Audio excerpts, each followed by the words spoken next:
courses is one thing, and understanding the evidence and evidence base is another thing. So that's why I did a master's in restorative dentistry at the University of Birmingham. Việc chúng ta có những cái khóa học liên tục cập nhật như thế để có thể có những kiến thức là một chuyện. Tuy nhiên việc để chúng ta có thể hiểu hơn về những cái evidence base, tức là những cái nghiên cứu và những cái bằng chứng khoa học bây giờ nó đang như thế nào để có thể hỗ trợ tốt hơn trong cái việc thực hiện lâm sàng. Chính vì lý do đấy nên tôi đã tham gia những khóa học master về cái nha khoa phục hồi này.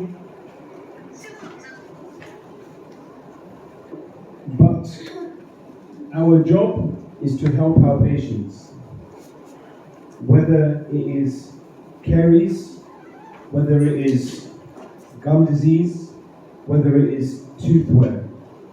Và nhiệm vụ của chúng ta khi làm bác sĩ nha khoa đấy là chúng ta sẽ phải giúp đỡ bệnh nhân của mình và giúp đỡ trong trường hợp nào khi bệnh nhân có tổn thương sâu răng hay là bệnh lý về mô nha chu, tất cả những vấn đề đấy chính là nhiệm vụ của chúng ta. And I do not believe in aesthetic dentistry. Và tôi không tin rằng là trong cái nha khoa thẩm mỹ. Because aesthetic dentistry follows the natural shape of the tooth. Trong cái nha khoa thẩm mỹ thì cái điều quan trọng nhất đấy là chúng ta sẽ phải tuân theo những cái đặc tính của tự nhiên, những cái cấu trúc tự nhiên ở trên của bộ răng. And therefore, if we respect the nature and we recreate nature, this is the same as just dentistry. Thế nên là việc mà chúng ta sẽ tái lập lại những cái gì nó mang tính tự nhiên nhất, chúng ta cố gắng tái lập lại những gì nó gần giống với những thứ bệnh nhân đang có nhất, thì như thế nó chính là cái nha khoa thẩm mỹ. And we have the power to change people's lives. Và như thế chúng ta hoàn toàn có đủ sức mạnh để có thể thay đổi được rất nhiều cái cuộc sống của bệnh nhân. If we respect nature and we respect the biology of our patients. Nếu như chúng ta luôn luôn tôn trọng tự nhiên, những cái gì mang tính tự nhiên của bệnh nhân cũng như là những cái đặc tính sinh học mà đang có trong bệnh nhân. Minimally invasive dentistry does not just mean prevention. It also means when we do restorative dentistry, we respect the biological tissue. Xâm lấn nha khoa xâm lấn tối thiểu nó không phải chỉ đơn thuần là khi mà bệnh nhân có răng, không phải là chỉ đơn thuần là dự phòng, mà nó còn là khi một bệnh nhân có tổn thương và chúng ta sẽ có những cái phương thức điều trị cũng như là thực hiện một cách tối thiểu nhất để bảo đảm những đặc tính sinh học cũng như bảo tồn mô răng. So whether I do composite or whether I do ceramic veneer, I will still minimize the amount of production that I need to do at all costs. Thế nên là dù cho kỹ thuật nào đi chăng nữa, khi mà chúng ta có thể là tạo hình bằng composite hay là anh chị làm một cái khung hình xứ ở trên bệnh nhân, thì cái nguyên tắc của tôi đấy là luôn luôn sẽ tôn trọng cái mô răng và bảo tồn tối đa cái phần mô răng có của bệnh nhân. But I do not believe that ceramic veneer is the only option for our patients. Và tôi không tin rằng là cái việc làm các mặt dán xứ vernier nó là cái phương pháp duy nhất để có thể cải thiện những vấn đề về thẩm mỹ cho bệnh nhân đâu.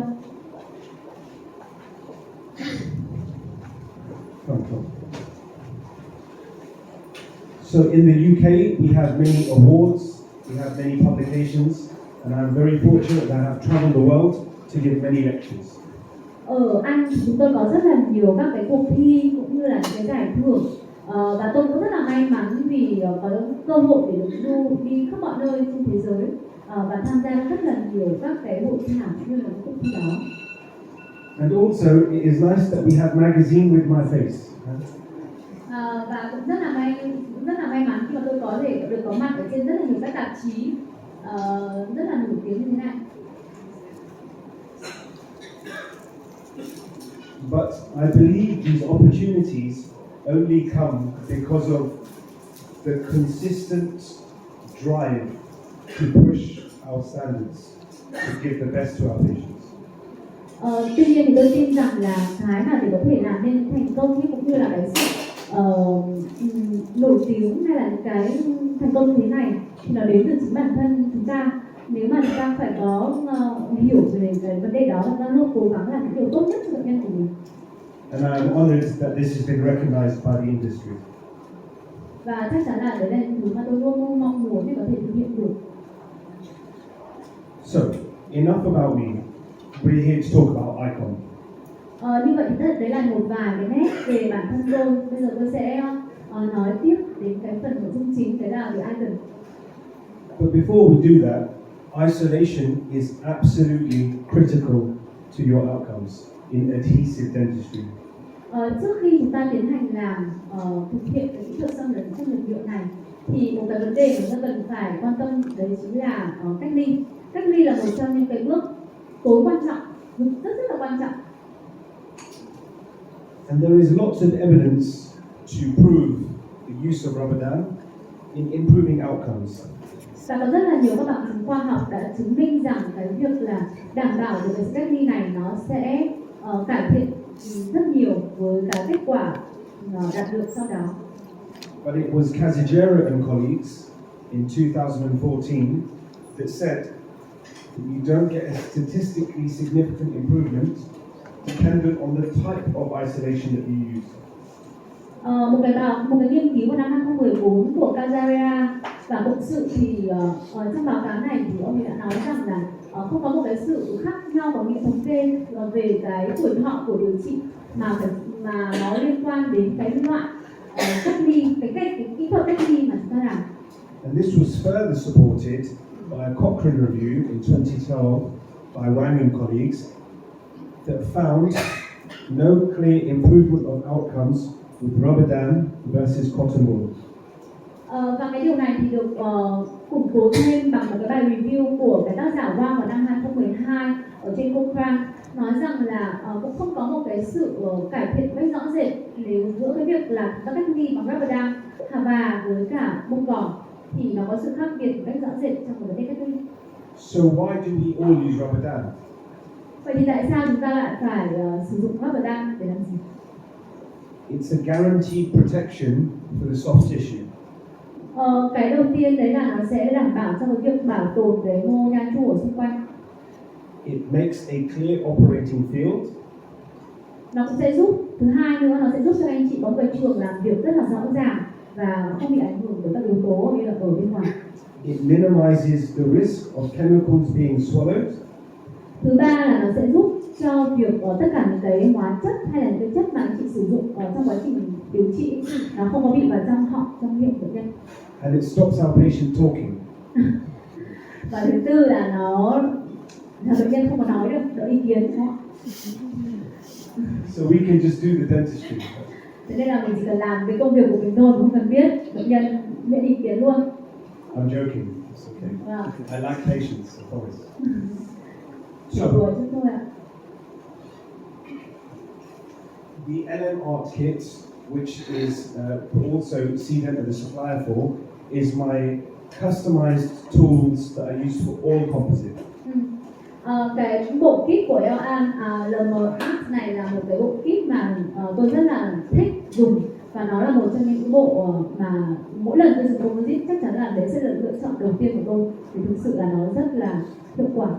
But they are useful in many other things as well. For example, when we place rubber dam, it's very important to invert the dam to create an isolation seal. Và ngoài cái việc mà sử dụng cái bộ kit này trong composite thì tôi còn có thể sử dụng nó trong rất là nhiều kỹ thuật khác nữa. Ví dụ như là trong quá trình đặt đam chẳng hạn. Và khi đặt đam thì chúng ta thường sẽ phải đưa cái đê nó xuống sâu và nó bám sát vào vùng cổ ra ở bên dưới. Thì cái dụng cụ này cũng có thể hỗ trợ cho việc là đưa đam xuống rất là sâu và kít sát. And when we are doing anterior or posterior cases, you can see that we have a very clear operating field. Và như đặt đam như này thì anh chị nhìn thấy là cái việc mà chúng ta đặt đê sẽ giúp cho có một cái trường làm việc rất là rõ ràng, kể cả vùng răng trước lẫn vùng răng sau. Sometimes we may need to expose more cervical enamel, but the rubber dam does not push up this far. Đôi lúc là chúng ta muốn bộc lộ cái phần men răng nhưng mà cái đam có thể là nó chưa đủ khít sát hoặc là chưa đủ để đi xuống để bộc lộ được rõ cái phần men răng này. So what we do is floss ligatures to help push the rubber dam slightly further up the tooth. Thì những khi này chúng ta làm như thế nào? Thì chúng ta sẽ có thể sử dụng các cái chỉ tơ để làm thành những cái ligature, những cái nút buộc ở vùng cổ, và những cái này nó sẽ giúp cho việc là các anh chị sẽ đẩy cái phần rubber dam xuống sâu và bộc lộ rõ hơn cái phần men răng ở phía trên. As Professor Gok showed, when we have cervical lesions, this is critical. Và đặc biệt là khi các anh chị có những cái tổn thương ở vùng cổ răng thì lúc đấy thực sự là nó khá là khó khăn, và nó là những cái vị trí mà đôi lúc chúng ta sẽ gặp khó khăn trong việc là cách ly cũng như bộc lộ nó. But also, if we are doing composite veneer, it is important for the junction of the restorative material to meet the tooth as close to the gingival margin as possible. Đặc biệt là khi chúng ta làm những cái composite theo dạng veneer, phục hình lại toàn bộ phía mặt ngoài chẳng hạn, thì cái việc mà chúng ta phải bộc lộ cái vùng cổ này là cái việc rất là cần thiết, bởi vì nó sẽ liên quan đến cái phần đường hoàn tất, cái đường tiếp giáp giữa cái phần composite với cả phần mô răng ở vùng cổ này, nên là cái việc bộc lộ này là rất là quan trọng. Otherwise, there will be a step between your restoration and the tooth. Nếu mà chúng ta không đạt được cái điều này ấy, thì có thể sẽ tạo thành một cái bậc, một cái khớp ở cái vị trí vùng cổ giữa cái vùng tiếp xúc giữa cái phần composite và cái phần mô răng. But the other way to get inversion is by using the appropriate size hole on the rubber dam punch. Và để đạt được cái độ khít sát của cái đam ấy, khi mà chúng ta đặt thì có một cái nguyên tắc nữa mà chúng ta cũng phải lưu ý, đấy chính là chọn kích thước cái lỗ đục này một cách càng chuẩn, càng gần với cái kích thước răng thì nó sẽ càng tốt. So I will only use the large hole and the small hole. The large hole is for the tooth that is clamped, and the small hole is to be nice and tight on all of the remaining teeth. Với tôi thì theo kinh nghiệm của mình ý, thì tôi sẽ thường chỉ có hai loại cỡ thôi. Một là chúng ta sẽ chọn cái cỡ lớn nhất trong một cây lỗ. Cái cỡ lớn nhất này sẽ được dùng trong trường hợp mà chúng ta có dùng clamp để cách ly, thì tôi sẽ dùng cái lỗ lớn. Còn nếu mà trong trường hợp tôi chỉ dùng và một cái cỡ thứ hai là cỡ nhỏ nhất thì sẽ dùng khi mà chúng ta không có clamp để đạt được cái độ khít sát và ôm sát của cái vùng cổ răng. And this is how you get isolation like this all of the time. Và với cái cách như thế này thì ta sẽ luôn luôn đạt được cái độ cách ly tối đa rất là hiệu quả ở ta nào cũng thế. There are templates or aids to help you position your holes on the rubber dam. Để xác định các cái vị trí mà đục lỗ ở trên đam ấy, thì các anh chị có rất là nhiều các cái cách. Trong đó một cách đấy là chúng ta sẽ có những cái thước đo như thế này để giúp cho việc là xác định vị trí lỗ ở trên cái lá đê cao su. And this is named after the game Pac-Man. Cái thước này tên là cái thước Pac-Man. Pac-Man. Yes, they call it the Pac-Man. Nó là cái thước tên là Pac-Man. But there is one problem with this. Tuy nhiên thì có một cái vấn đề với cái thước này. Not everyone's arches are perfectly aligned. Vì chúng ta biết là không phải là bệnh nhân nào cũng có một cái khung răng đều đặn. In fact, most of our patients have lots of crowding, and therefore we must customize the position of the hole to get the best seal. Nên là cái việc mà vì không phải bệnh nhân nào có răng thẳng đúng không ạ, mà thường là bệnh nhân có thể có chen chúc, thế nên là cái thước này nó chỉ đúng cho những bệnh nhân nào mà răng thẳng đều đặn thôi. Còn nếu mà những trường hợp mà bệnh nhân có răng chen chúc thì chắc chắn là ta phải customize nó, ta phải thay đổi nó và xác định đúng trên giống cái bệnh nhân đó. And if you place the center point of each tooth and mark it on your rubber dam, you will see that it doesn't always perfectly fit the ideal arch form. Và các anh chị có thể chứng minh cái điều này rất là đơn giản thôi, bằng cách là nếu chúng ta nối tất cả các cái điểm ở trên rìa cắn của các cái răng, ví dụ ở răng vùng hàm dưới này chẳng hạn, và nối nó vào một cái đường với nhau như vậy, thì rõ ràng là chúng ta thấy là nó không bao giờ đẹp như là cái đường ở trên cái thước đo chúng ta có cả.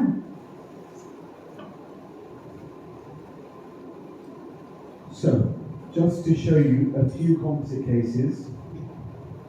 Đây là một ca liên quan đến phục hình bằng composite. When a child comes in and they have broken a tooth, đây là một bệnh nhân trẻ em, và khi bệnh nhân đến phòng khám thì với một cái răng một bị gãy vỡ như thế này. if we understand the natural anatomy, we understand the chemistry of adhesion, we are able to achieve predictable, long-lasting, and aesthetic outcomes.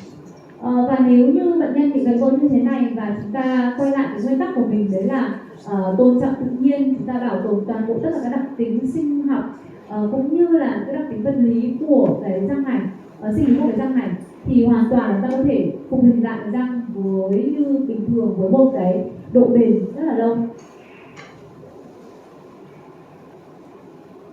And if we respect the gingival tissue, we are able to close black triangles. Close. Black triangles. Và nếu chúng ta hiểu về các vấn đề liên quan đến nha chu ấy, thì những cái vùng tam giác đen thế này nó cũng không phải là cái khó khăn để mà có thể giải quyết được. Chúng ta hoàn toàn có thể đóng được những cái tam giác đen này ở trên bệnh nhân. And the LM Art Kit is critical. Và cái bộ kit của LM Art nó là một cái ưu thế để mà trong những cái khung hình dạng như thế này.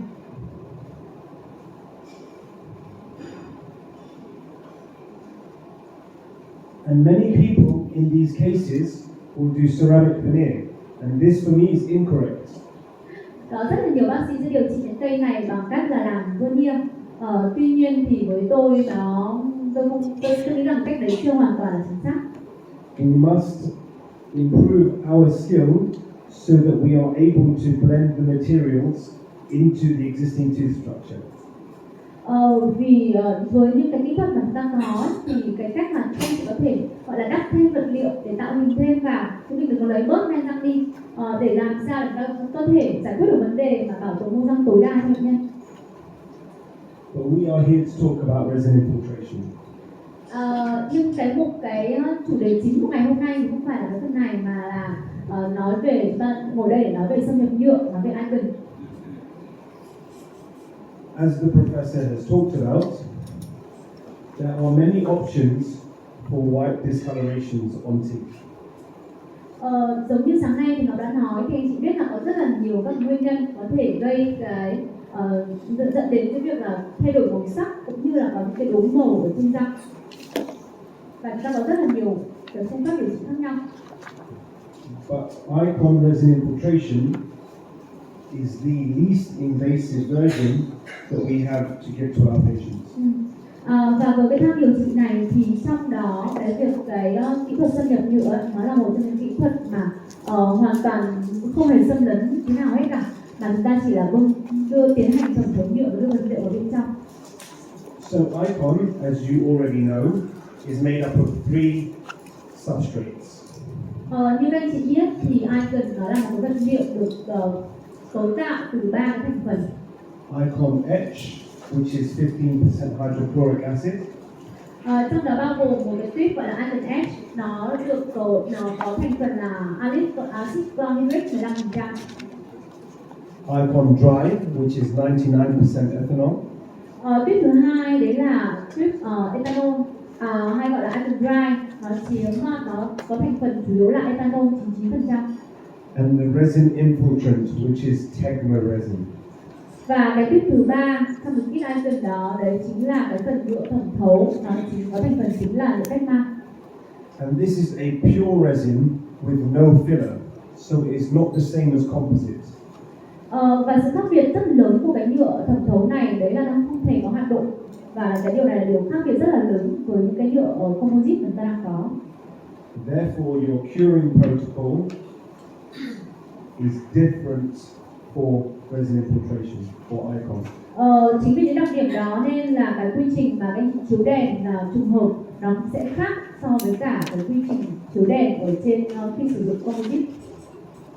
And because we are using 15% hydrochloric acid, it is my preference to use rubber dam wherever possible. Acid chlorhydric là một acid vô cơ khá là mạnh. Chính vì thế nên là tôi khuyên rằng khi anh chị sử dụng cái Icon này với một acid rất là mạnh như vậy thì các anh chị nên sử dụng rubber dam. So, the 15% hydrochloric acid is responsible for creating an erosive defect onto the enamel. Với một cái nồng độ rất là lớn và là một acid mạnh thì tác dụng của acid này lên trên bề mặt nó sẽ làm nó có một tác dụng một phần là mài mòn phần men ở phía trên. Because ultimately we usually need access to the surface of the lesion. Tại sao lại có cái vấn đề này? Cái điều này xảy ra bởi vì chúng ta đang tạo nên cái access, một cái đường vào để tiếp cận với vùng tổn thương ở bên dưới. And of course, we know how acid dissolution works. It is the hydrogen ions that are removing calcium and phosphate ions from the tooth. Và cái cơ chế hoạt động của cái axit này là gì? Thì cái axit này nó sẽ tác dụng lên trên bề mặt và lấy bỏ những cái ion canxi ở trên bề mặt. Which in essence is causing demineralization. Và đấy cũng là một cái cách để tạo nên cái sự mất khoáng ở trên bề mặt răng. And this is from Mayor Lucas in Paris, the inventors actually of Icon. Đây là một cái thí nghiệm, một cái nghiên cứu của một cái ekip ở Paris và cũng là những người sáng lập ra tiên phong trong cái kỹ thuật Icon này. And when there is a very specific difference with the etch for composite and the etch for Icon. Và trên hình ảnh kính hiển thị điện tử này anh thấy rất là rõ cái sự khác biệt khi mà xử lý bề mặt men bằng axit folic 37% và axit HCl 15%. Cái sự mất men nó rất là rõ ở trên cái hình ảnh đó, nhìn thấy khi mà xử lý bề mặt với axit folic 15%. Phosphoric acid, 37%, is responsible for increasing surface area and increasing micromechanical bonding. Và mục tiêu khi mà sử dụng hai cái loại axit này để xử lý bề mặt cũng khác nhau. Đối với axit phosphoric 37%, mục đích khi chúng ta sử dụng là gì? Để chúng ta sẽ sửa soạn bề mặt, chúng ta sẽ tăng cái diện tích tiếp xúc của bề mặt cũng như là sửa soạn cho những cái phần mở cái phần trụ men ở bên dưới, mở cái ống ngà bên dưới để tiếp nhận cái khung hình ở phía trên, cái dàn tính ở phía trên. But we do not need this mechanism for Icon, and therefore we need increased wettability of the resin. So hydrochloric acid creates a more smooth and shallow etch pattern. Và khi sử dụng axit phosphoric thì nó sẽ tạo nên các cái vi chốt này và chúng ta sẽ dùng để cho tăng lưu giữ ở trong cái việc mà cái khung hình dán dính ở phía trên. Tuy nhiên cái mục đích này thì chúng ta không cần ở trong Icon, mà trong Icon chúng ta sử dụng một cái axit rất là mạnh và mục đích của chúng ta là gì? Là lấy bớt đi phần bề mặt và chính vì thế nên cái diện mà khi mà xử lý bề mặt của axit folic anh chị nhìn thấy nó là gì ạ? Một cái vùng rất là lõm, rất là đều đặn và nó không phải là nó tạo, mục đích ở đây không phải là tạo vi chốt. But ultimately, hydrochloric acid is more aggressive and will etch deeper. Và chính vì thế nên axit này nó rất là xâm lấn, không ạ? Nó tấn công rất là nhiều, lấy men rất là nhiều và nó tấn công, nó xử lý bề mặt sâu hơn so với cả phosphoric. Then we use 99% ethanol. Sau bước mà chị xử lý bề mặt với axit rồi thì lúc đó chúng ta sẽ chuyển sang bước tiếp theo, đấy là dùng ethanol 99%. And this has two functions. Cái bước sử dụng ethanol này nó sẽ có hai chức năng. The first and possibly the most important is it gives you the chance to test drive the appearance of the tooth as if you were going to infiltrate with resin. Cái nhiệm vụ đầu tiên của nó mà có lẽ đấy là nhiệm vụ quan trọng nhất ở cái bước dùng ethanol này, đấy là để nó kiểm tra cái bề mặt xem nó đủ khô hay chưa, đủ khô để có thể sẵn sàng tiếp nhận và đón nhận cái phần thẩm thấu nhựa của bước tiếp theo hay chưa. But of course, the other most important feature is it will dehydrate the surface to allow maximum adhesion. Và cái cơ chế thứ hai khi mà sử dụng ethanol này đấy chính là một cái bước để làm khô. Tức là ethanol này nó vào nó sẽ hút hết những cái phần phân tử nước còn lại ở trên cái bề mặt này và nó sẽ bốc hơi, nó sẽ xử lý bề mặt này một cách khô ráo nhất để mà nó sẵn sàng cho việc tiếp theo cái bước thẩm thấu nhựa. The way I explain this to my colleagues is that when you go to buy a new car, you will usually test drive before you buy. Và tôi thường giải thích cái điều này giống như việc là khi anh chị mua một cái ô tô mới ấy, thì bao giờ anh chị phải test thử xem là cái ô tô đấy nó có chạy tốt không, nó có ok không thì lúc đấy chúng ta mới mua. And Icon Dry is the test drive for the resin infiltration. Và nên tôi ví cái bước Icon Dry, xử lý bề mặt của Icon Dry này nó giống như là cái bước mà chúng ta sẽ test thử cái ô tô xem là nó đã tốt chưa. But then we will apply the Tegma resin. Bước thứ ba, sau khi mọi thứ bước thứ ba đấy chính là nó sẽ tiến hành thân mật nhựa bằng chính là cái nhựa tecma này.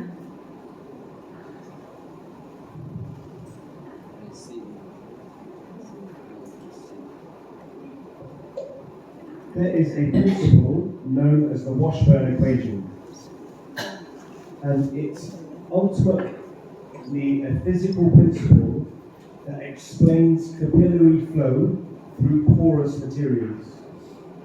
Đây là một công thức mà cho anh chị thấy về cái tính toán về cái độ thẩm thấu của một cái vật liệu lên trên qua một cái bề mặt. And if we look at the equation is very complicated. Các chị nhìn thấy công thức thì nó rất là phức tạp đúng không ạ? But if we look at the variables, we see penetration depth, surface tension, contact angle, dynamic viscosity, and capillary radius. Nhưng nếu các chị nhìn vào các cái tham số ở trong cái công thức này thì nó cũng không có gì quá khó hiểu cả, mà toàn là những thứ chúng ta biết thôi đúng không ạ? Mà nó có thể là cái giá trị về độ sâu của cái quá trình thẩm thấu mình cần nó thẩm thấu, rồi cái độ căng của bề mặt này, rồi các cái góc nó tiếp xúc như thế nào này, độ nhớt ra làm sao, cũng như độ thẩm thấu và thời gian. But ultimately, we are unable to change the internal structure of the enamel. Nhưng mà những cái yếu tố này ấy, thì 5 cái yếu tố này, 5 cái yếu tố đầu là những yếu tố nói về đặc tính của cái bề mặt thẩm thấu, mà hay là cái khác là đặc điểm của men, mà những cái yếu tố này thì hoàn toàn chúng ta không thể can thiệp và thay đổi nó. And therefore, the only variable we have control on is the time that we allow for infiltration to last. Mà chỉ có một yếu tố mà chúng ta có thể thay đổi đây, đấy chính là yếu tố thời gian. Yếu tố thời gian thẩm thấu chỉ có thể tác động lên yếu tố này thôi. So here is an experiment that demonstrates varying radii and the time it takes for this solution to infiltrate. Đây là một cái thí nghiệm để chứng minh cho chúng ta thấy rằng là khi mà phân thay đổi thời gian thì nó cũng sẽ ảnh hưởng đến cái khả năng thẩm thấu. And our enamel is made of various different thicknesses and layers of crystals. Cấu tạo của men thì có chiều dày rất là khác nhau, cũng như là các cấu trúc của trụ men nó cũng không có giống nhau. And what this experiment demonstrates is the wider capillaries will infiltrate more quickly and finish their infiltration more quickly. Cái thí nghiệm này cho chúng ta thấy cái điều gì? Đấy là nếu mà một cái ống, một cái đường kính nó rộng hơn và lớn hơn ấy, thì cái khả năng thẩm thấu với cùng một cái lượng như thế thì nó sẽ diễn ra nhanh hơn. But the smaller capillaries continue flow for a longer period of time. Tuy nhiên thì cái ống ngắn ấy, thì mặc dù là nó nhỏ hơn, nhưng mà cái thời gian mà nó chảy nó lại kéo dài hơn. And therefore, when I'm doing my resin infiltration, I sometimes will favor longer infiltration times. Thế nên theo kinh nghiệm của tôi, trên lâm sàng thông thường tôi sẽ thường để cái thời gian thẩm thấu này nó lâu hơn một chút. And the reason we use Tecma resin is because it has the highest penetration coefficient. Và tại sao chúng ta lại lựa chọn cái nhựa Tecma này để làm một cái nhựa thẩm thấu? Bởi vì nó có cái chỉ số thẩm thấu rất là cao. So what this means is it has the highest ability to penetrate into the hypomineralized lesion.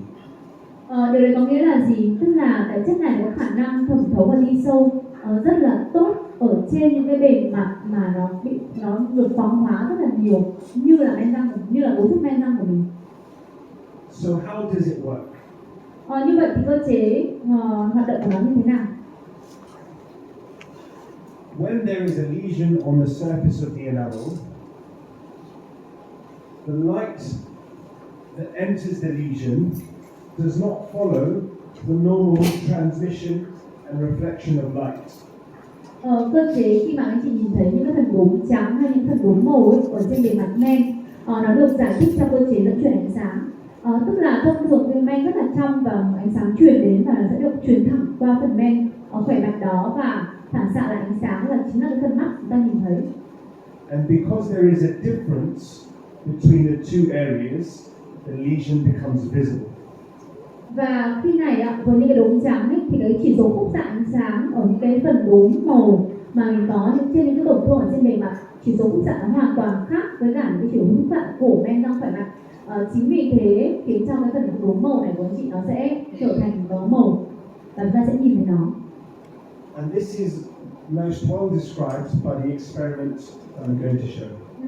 Và cái cơ chế này chúng tôi sẽ chứng minh bằng một cái thí nghiệm như sau để có thể dễ hiểu hơn. I'm sorry for his accent.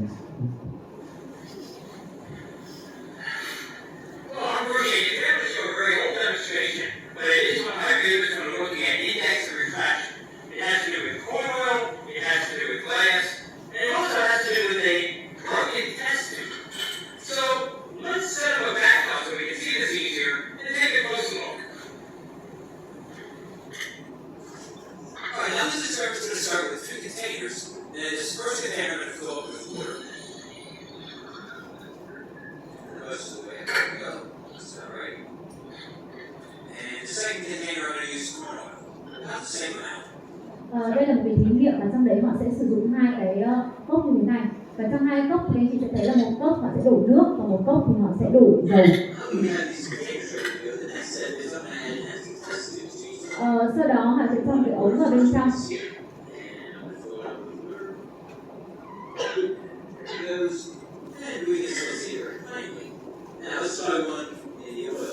Và khi đấy thì anh chị sẽ có một cái ống nó nằm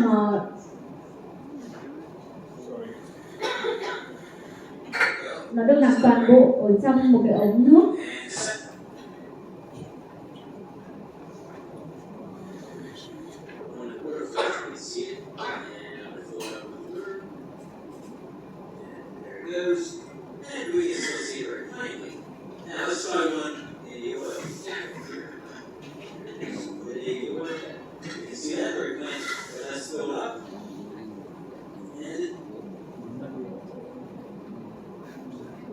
Các anh chị nhìn thấy gì không ạ? Did you see that? Yeah. No. Do it again.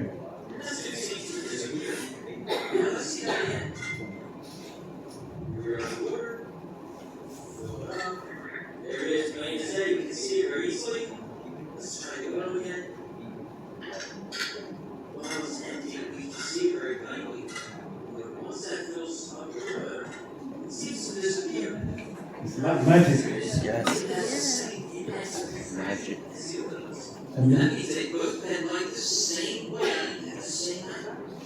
And the reason this happens is because the corn oil has the same index of refraction as the test tube.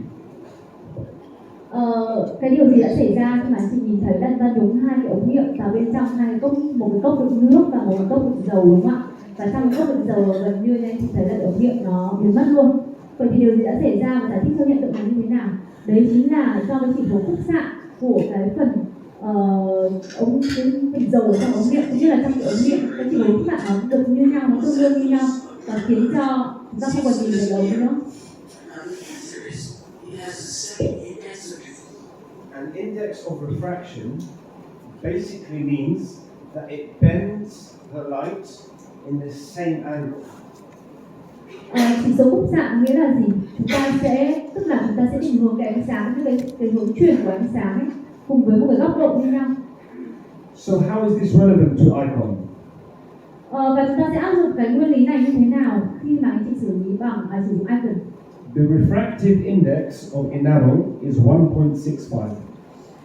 Chỉ số khúc xạ của men răng nó là 1.65. But as we know, the refractive index of water is 1.3. Trong khi đó chúng ta có cái chỉ số khúc xạ của nước là 1.33. And as a control measure, the refractive index of air is 1.0. Còn chỉ số dẫn truyền ánh sáng ở trong không khí thì nó chỉ là 1 thôi. And as Professor Gok explained, in a hypomineralized lesion, there is more protein, up to 5 times, and reduction of mineral by up to 20%. Mà như sáng nay thì thầy Ngọc đã nói với anh chị là đối với những cái vùng men mà nó kém khoáng hóa ấy, thì điều gì đã xảy ra? Khi đó ta sẽ có tăng cái lượng protein hơn 5 lần so với cả thông thường, và cái độ khoáng hóa thì nó giảm sang 20% so với cả thông thường, với cả men răng khỏe mạnh. And it is the difference of refractive index between healthy enamel and the lesion as to why we can see it. Và cái điều đấy cũng có nghĩa là cái chỉ số khúc xạ ánh sáng ở trên cái phần men răng khỏe mạnh với cả cái tổn thương đốm màu này là nó khác nhau. Chính vì lý do đó nó khiến cho cái đốm màu này luôn luôn nhìn thấy. And by applying Tegma resin onto the tooth, we bring the refractive index extremely close to that of enamel. Và bằng cái cách là anh chị xử lý cái bề mặt, xử lý cái tổn thương này bằng cái phương pháp thẩm thấu nhựa, thì chúng ta sẽ làm thay đổi cái chỉ số khúc xạ này và đưa cái chỉ số khúc xạ này đến gần hơn với cái chỉ số khúc xạ của men răng thông thường, tức là khoảng 1.62. So the same way the test tube disappears in the corn oil, the white spot will disappear in the rest of the enamel. Và nó cũng giống như là trong cái thí nghiệm mà nhúng cái ống nghiệm vào trong cái cốc dầu ấy, thì khi đó cái đốm trắng này của mình nó cũng sẽ biến mất giống như thế, nó cũng biến mất trong lòng cái men khỏe mạnh và mình sẽ không nhìn thấy nó nữa. And this is reported by Torres and colleagues in 2011 quite extensively. Và cái này thì đã được chứng minh trong cái nghiên cứu của Torres vào năm 2011. So I want to share another video, and this demonstrates capillary penetration over a period of time, but also the change of opacity of a quartz block. Sau đây tôi cho các anh chị xem một cái thí nghiệm mà trong cái thí nghiệm đấy nó sẽ chứng minh những yếu tố liên quan đến cái đường kính của cái sự thẩm thấu này, liên quan đến thời gian thẩm thấu, và nó cũng sẽ làm thay đổi cái độ opaque, cái độ trong của cái cục đá này. So as we apply the resin, we remove the resin, but you can see it diffusing through the quartz block. Khi mà anh chị bơ một cái nhựa này lên trên một cái cục đá này, và mặc dù là chúng ta không có bơm tiếp nữa, nhưng cái sự thẩm thấu nó vẫn tiếp tục diễn ra ở phía trong lòng của cái phần này. And this follows the Washburn equation that I described earlier. Thì cái này nó liên quan đến một cái định luật mà tôi sẽ giải thích ở sau đây. The quartz block has multiple large cracks, but also very small cracks. Một cục đá như thế này anh chị tưởng tượng là gì ạ? Mặc dù nó là rất là lớn đúng không ạ? Nhưng nó được tạo bởi nhiều cái cục đá nhỏ ở bên trong. And those different cracks have different infiltration times. Và mỗi cái này thì nó sẽ có một cái phần cái thời gian thẩm thấu khác nhau. And what they have found, this video is from Felix from DMG. Đây là một video được làm bởi hãng DMG. That the quartz block is initially very brittle and easy to break. Và trong này thì chúng ta thấy là cái cục đá như thế này thôi, nhưng nó có rất là nhiều cái đường dạng nước ở trên đúng không ạ? Và thậm chí là nó cũng rất là dễ có thể bị gãy vỡ. And by infiltrating the micro cracks with resin, we reinforce the structure. Nhưng khi mà bằng cái cách là chúng ta bơm nhựa vào, thẩm thấu nhựa vào, và chúng ta kết nối những cái đường gãy nứt này với nhau, nó tạo nên một sự liên kết và khiến cho nó là một cách để mà tăng cường cái cấu trúc của cái cục đá này.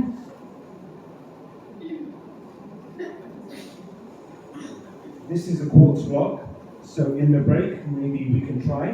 It is quite brittle. You can break very easily. When you put the resin into it, I challenge everyone in the room to try and break. And I will give you a prize if you can. Nếu ở ngoài kia thì anh chị có một cái cục để thử như thế này ạ, và tí nữa giờ giải lao thì anh chị có thể thử. Và thầy nói rằng là sau khi anh chị thẩm thấu nhựa mà ai trong lớp mình có thể bóp vỡ được cái cục đá đấy thì sẽ có nhận một phần thưởng. Còn như thầy vừa làm, anh chị thấy là khi ta chưa làm gì cả thì cái cục đá này rất là dễ vỡ, và bóp trong tay là nó có thể gãy rồi. So I will demonstrate this in the break. Thì tí nữa thầy sẽ trình diễn cái này vào trong cái giờ giải lao để anh chị có thể xem thêm. And as reported by Torres and colleagues in 2011, we improve the aesthetic, but we improve the functional mechanical structure of the tooth as well. Nên với cái chứng minh, với nghiên cứu của mình vào năm 2011 thì Torres với cộng sự đã chứng minh được rằng là khi chúng ta sử dụng kỹ thuật xâm nhập nhựa này thì ngoài cái việc là chúng ta sẽ cải thiện về mặt thẩm mỹ cho bệnh nhân thì chúng ta còn làm tăng cường thêm là những cái tính chất vật lý cũng như là cơ học của cái phần mô răng nữa.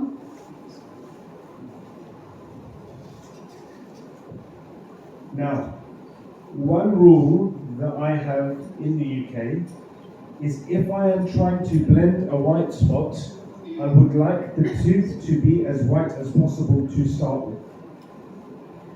Một cái nguyên tắc của tôi khi mà trong quá trình làm lâm sàng ở phòng khám của mình, đấy là trước khi mà tôi mới tiến hành điều trị cái đốm trắng thì tôi sẽ muốn làm thế nào để cho cái men răng của mình nó trắng hơn và nó làm giảm cái độ tương phản giữa cái đốm màu đấy với cả cái mô răng.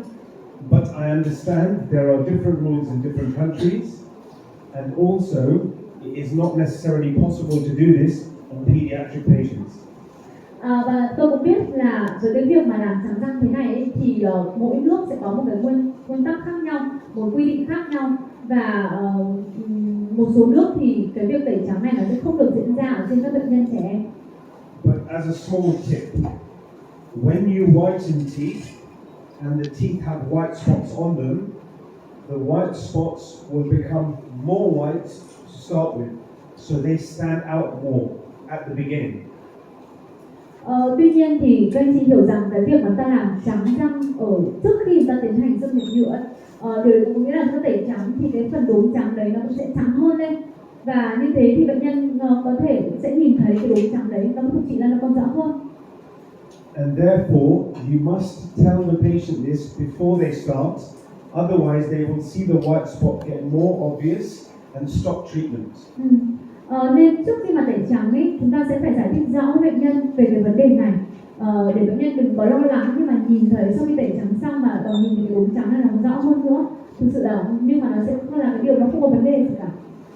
But if we understand the biology, if there is less mineral in the white spots, the whitening gel can take out the stains much more quickly in the lesion.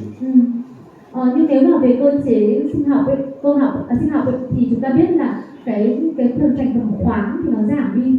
Chính vì thế nên là khi mà cái việc mà tẩy trắng này nó sẽ là một cái bước sửa soạn để cho cái việc sau đấy khi mà ta tiến hành xâm nhập nhựa, cái nhựa có thể thẩm thấu vào một cách dễ dàng hơn. It's just that the rest of the tooth will take more time to catch up. Nó và khi đó thì cái răng của mình nó cũng sẽ được sáng hơn lên. So in the UK, we use 16% carbamide peroxide for a minimum of 3 weeks.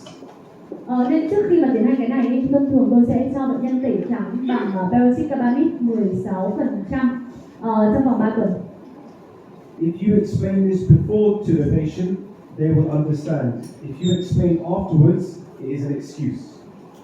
Nên là chúng ta nên giải thích cho bệnh nhân ngay từ đầu, chứ đừng đợi là làm rồi bệnh nhân nhìn thấy thế rồi đó thì bệnh nhân lo lắng. Thế nên là tất cả cái này chúng ta phải giải thích cho bệnh nhân ngay từ đầu trước khi mà tiến hành tẩy trắng cho bệnh nhân. Does resin infiltration work? Of course it does. But diagnosis is the key. Và để đạt được cái kết quả thành công hiệu tốt nhất thì đương nhiên là chìa khóa để mà có thể thành công đấy chính là chẩn đoán. Và chẩn đoán đúng thì sẽ đưa ra một cái kế hoạch điều trị đúng. I have learnt a lot from Professor Gott this morning, even so much so about MIH. But ultimately, the position of the lesion and the thickness of the lesion is more important than the etiological reason for the lesion. Và sáng nay tôi cũng đã học rất là nhiều từ thầy học về cái vấn đề liên quan đến cái đặc điểm của cái cái tổn thương cũng như là độ dày của tổn thương, vị trí của cái phần men, vị trí của tổn thương nằm ở đâu, chứ còn và cái nguyên nhân thì đôi lúc là chúng ta cũng không có biết một cách cụ thể được. And there are many textbooks on the reasons why we have developmental defects in an animal. Có rất là nhiều các cái sách cũng như các cái tài liệu nói về những vấn đề liên quan đến cái đổi màu, cái đốm đổi màu trên răng. But again, for therapeutic results, the critical aspect is the position and the thickness of the lesion. Nhưng mà tóm lại cuối cùng là gì? Để mà đạt được một cái kết quả tốt của cái điều trị này thì chúng ta sẽ nhấn mạnh vào cái chiều dày của cái tổn thương cũng như là vị trí của tổn thương nó nằm sâu bao nhiêu so với cả cái bề mặt này. And there is lots of evidence now that is available about the depth and thickness of lesions. Và có rất là nhiều các nghiên cứu nói về cái vấn đề là chiều dày của cái tổn thương cũng như là cái độ sâu của cái tổn thương nó nằm ở đâu. And how you infiltrate according to the position of that lesion. Và làm thế nào để chúng ta có thể tiếp cận được cái vùng tổn thương đấy tùy vào cái vị trí của cái tổn thương nó nằm ở vị trí nào. And this article by Atal and colleagues explains that the white spot can be treated irrespective of why it happened. The successful outcome is dependent on the amount that we must invade the tooth surface to access the surface of the lesion. Và trong cái nghiên cứu của mình thì cái tác giả Atal này thầy đã chứng minh được là dù tất cả các cái đốm trắng này đều có thể được điều trị mà bất kể là cái nguyên nhân của nó như thế nào. Tuy nhiên thì để mà quyết định cái kết quả điều trị một cách thành công ấy, thì cái độ sâu của cái thẩm thấu của mình, cái tổn thương, cái vật liệu mình đi được đến đâu thì đấy là một điều rất là cần thiết. And the reason that Icon resin infiltration is minimally invasive is because the lesion will still exist underneath your resin. The purpose of the acid is not to remove the white spot. It's just to demineralize the enamel on top of the white spot. Thế nên Icon được coi là một trong những cái vật liệu ấy, với cái kỹ thuật mà xâm lấn tối thiểu. Bởi vì sao? Bởi vì chúng ta không phải là lấy bỏ đi hoàn toàn phần men răng ở phía trên, mà chúng ta chỉ sửa soạn cái phần men răng đó để nó sẵn sàng cho cái quá trình thẩm thấu ở phía bên dưới. And Maroon, who is originally Tunisian and is now in France, has written out a great strategy for the basis of diagnosis of the thickness and the position of the lesion. Và Maroon là một cái người Tunisia và bây giờ thì ông đang ở Pháp. Ông ấy và cộng sự đã có một cái nghiên cứu để chứng minh cho về cái chiều dày của tổn thương cũng như là cái vị trí của tổn thương khi mà anh chị muốn tiếp cận. And he demonstrates this with a hand behind glass. Và ông ấy đã làm một cái thí nghiệm là bằng cách là cho cái tay ở đằng sau cái tấm kính. The thicker the glass gets in front of the hand, the less well demarcated the hand becomes. Và cái chiều dày của kính này nó càng tăng ý, thì cái hình ảnh cái tay ở phía đằng sau thì nó càng mờ. And ultimately, transillumination is the key in helping us detect how thick the lesion is. Thế nên là việc mà cái ánh sáng nó truyền thế nào ấy, nó cũng là một cái yếu tố chỉ định, gọi là yếu tố chỉ điểm cho cái việc là cái đốm trắng này, cái đốm màu này nó nằm ở vị trí sâu bao nhiêu.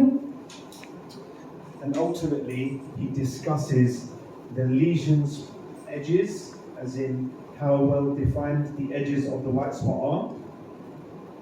Và khi mà ta nhìn thấy cái đốm trắng này nó những cái bờ viền của nó hình thể nó như thế nào thì nó cũng là một cái cách để anh chị có thể xác định được cái độ sâu của đốm trắng này nằm ở đâu. But also, if the light is blocked from being transmitted through the lesion. Và đương nhiên là cái việc mà dẫn truyền ánh sáng này nó sẽ bị stop, nó bị ngăn chặn lại bởi chính cái phần tổn thương này. So diagnosis is the key, but it is still important to understand why the etiology has created the lesion. Nên chúng ta nói với nhau là chẩn đoán thì đương nhiên là chìa khóa rồi để nó có thể thành công, nhưng mà việc có thể xác định được cái nguyên nhân cũng như là vị trí, cái chiều sâu của cái đốm trắng này nó cũng là một cái điều rất là quan trọng. So traditionally, we have classed lesions according to their stage in development. Chúng ta có những cách phân loại đốm trắng dựa vào cái vị trí của nó. Ultimately, if it was post-developmental, this will imply some form of carious process.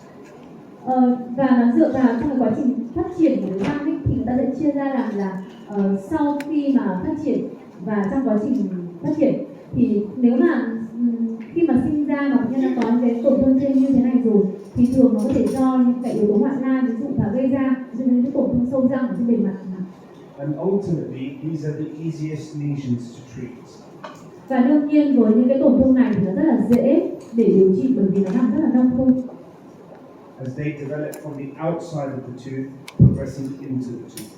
Và những cái này, những nguyên nhân này nó đến từ những yếu tố bên ngoài và nó tác động lên trên bề mặt của răng. The developmental lesions develop inside the tooth outwards. Còn với những cái tổn thương mà nó đã có sẵn ở trên cái bề mặt răng rồi và nó không phải là nằm từ cái ranh giới, nó không phải nằm nông ở trên bề mặt nữa mà nó nằm ở bên trong men, trong bề mặt thử dày của men.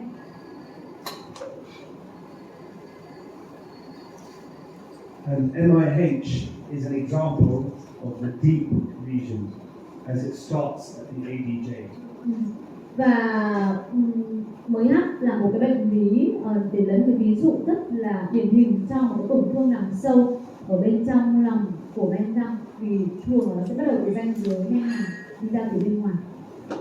But for myself and many of my colleagues, this is a more traditional classification of white spots.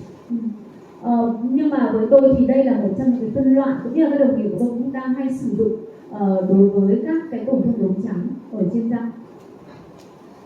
It is easier to try to understand the method of resin infiltration in accordance to the positions of the lesion. Việc mà chúng ta có thể xác định được cái vị trí cái tổn thương này rất là quan trọng vì nó sẽ giúp cho anh chị hiểu được là cái cơ chế của thực hiện cái thẩm thấu nhựa nó diễn ra như thế nào. And ultimately, those that are near the surface will require less etching cycles.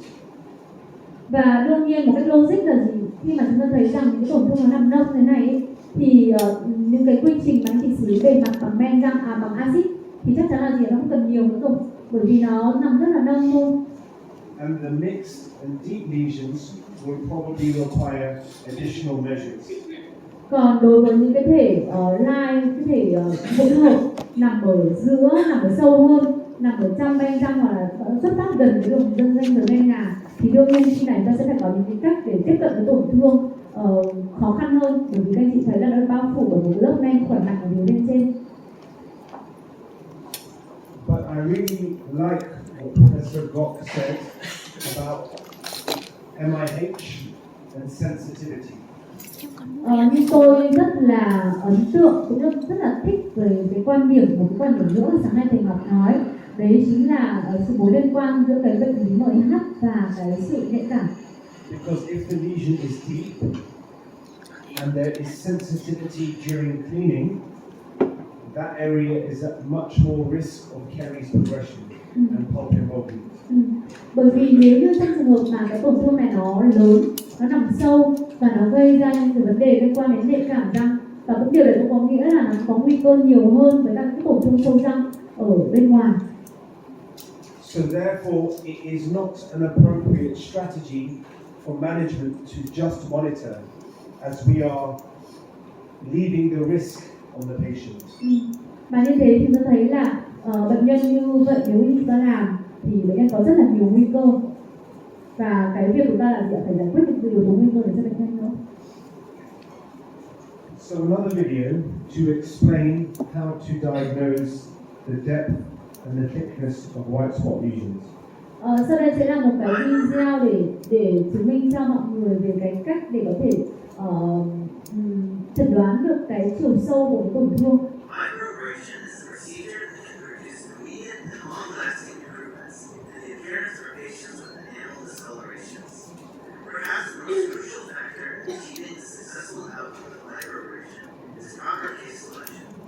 Two clinical techniques for determining the location and depth of a tooth discoloration will be presented in order to screen patients for microabrasion treatment. First, the location. So the point of this is that it is a video about microabrasion, but the principles for detection of depth and position are exactly the same. Đây là một cái video nói về kỹ thuật vi mài mòn. Tuy nhiên thì trong video này họ sẽ chỉ cho anh thấy là cái cách để mà xác định được vị trí của cái độ sâu của tổn thương nằm trong men răng cũng như là cái chiều dày của tổn thương như thế nào.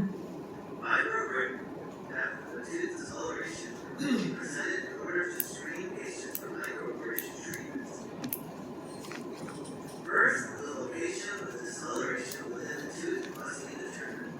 Discolorations located on the surface of the tooth are more easily removed with microabrasion.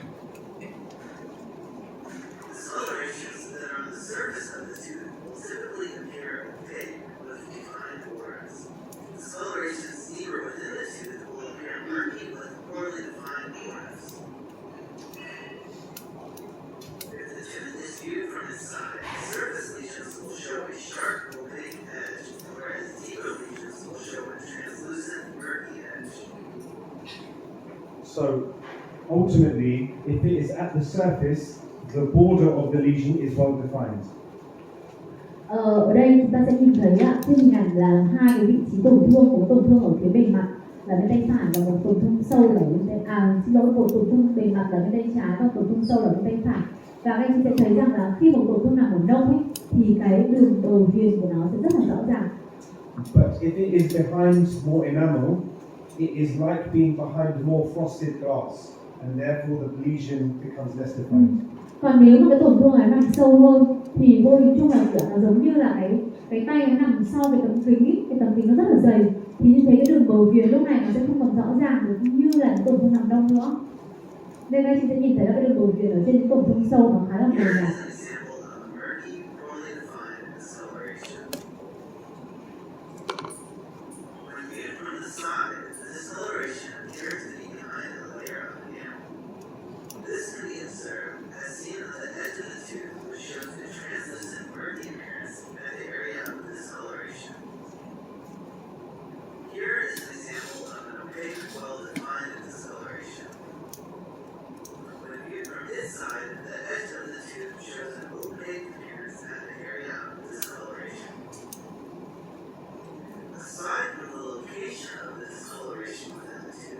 The depth of the discoloration should also be determined.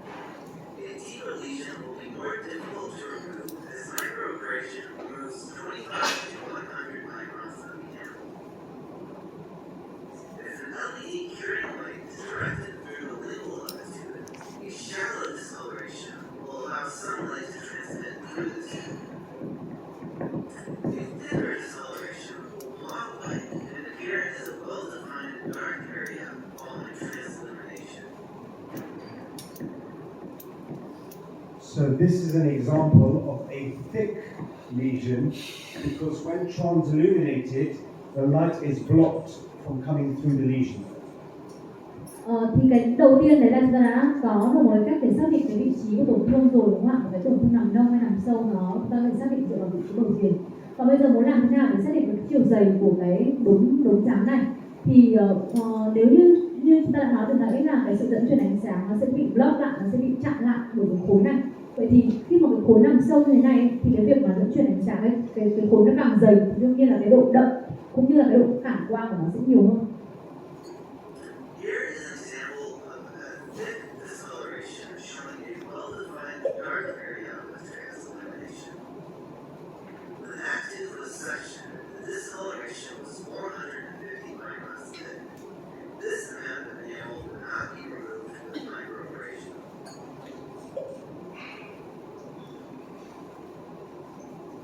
And this principle of the thickness of the lesion has been shown by Maroon and colleagues to alter our infiltration time. Và cái yếu tố mà chiều dày của cái tổn thương này nó đã được chứng minh trong nghiên cứu của Maroon và cộng sự, và cái này nó sẽ là một yếu tố mà chúng ta cần phải quan tâm đến, bởi vì nó sẽ liên quan đến cái thời gian mà chúng ta sẽ tiến hành xâm nhập nhựa, nó dài hay là ngắn, nó cần thiết phải nhiều hơn không?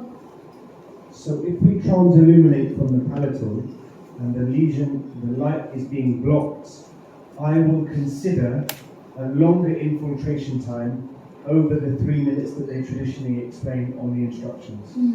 Nên với tôi ấy, nếu mà khi tôi thử bằng một cái ánh sáng đèn chiếu từ phía mặt mặt trong của răng ra bên ngoài, mà tôi nhìn thấy là cái đèn của tôi, ánh sáng nó bị block lại, nó bị dừng, nó bị cản quang lại bởi vì khối rất là dày như thế, thì cái thời gian mà tôi sẽ tiến hành để thẩm thấu nhựa nó sẽ nhiều hơn 3 phút so với khuyến cáo của nhà sản xuất. And this has been published by Maroon and colleagues before. Và cái này thì nó đã được chứng minh trong một nghiên cứu của Maroon và cộng sự rồi. Here is another discoloration. The white stain allows light transmission, which indicates that it is a superficial discoloration. When active in this cross-section, the discoloration is only 35 microns thick, which can easily be treated with microabrasion.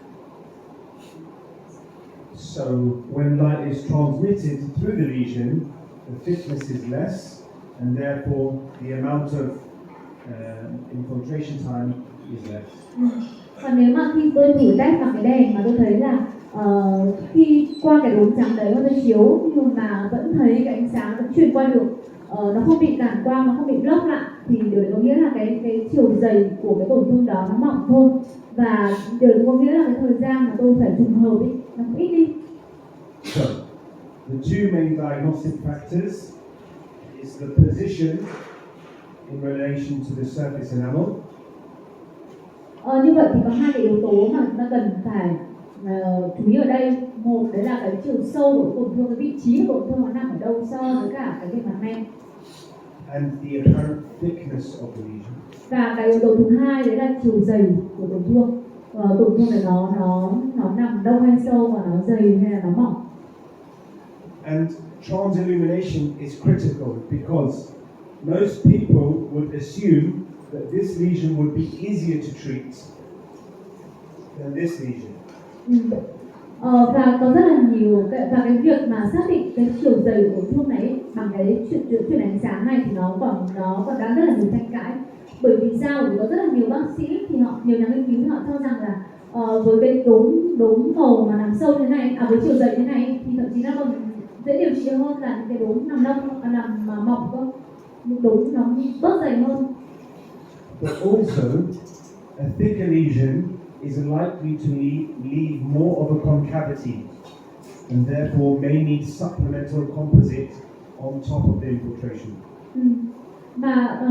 Nhưng mà đối với cái đốm nằm sâu này thì đôi lúc là anh chị sẽ phải lấy bỏ đi cái phần me, và có thể nó sẽ phải phục hồi lại cái phần bề mặt bằng composite nữa. Thế nên là nó cũng cái đấy là cái mà mình sẽ phải cân nhắc. So again, diagnosis is key. Nên một lần nữa nhắc lại là chẩn đoán là cái chìa khóa để mà anh chị có thể có được một cái điều trị thành công. Now I would like to share a running video of a case start to finish by a good colleague, Marie Clement. Sau đây tôi sẽ muốn trình bày với anh chị một cái video của một cái cộng sự của một cái đồng nghiệp của tôi là Dr. Mary Clement, which demonstrates the step-by-step how you do each stage. Và trong cái video này thì sẽ có các cái từng bước rất là cụ thể là làm thế nào để chị có thể điều trị một cái bệnh nhân nhiễm cua bằng cách bằng Icon ạ. This is for you. Very good.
So I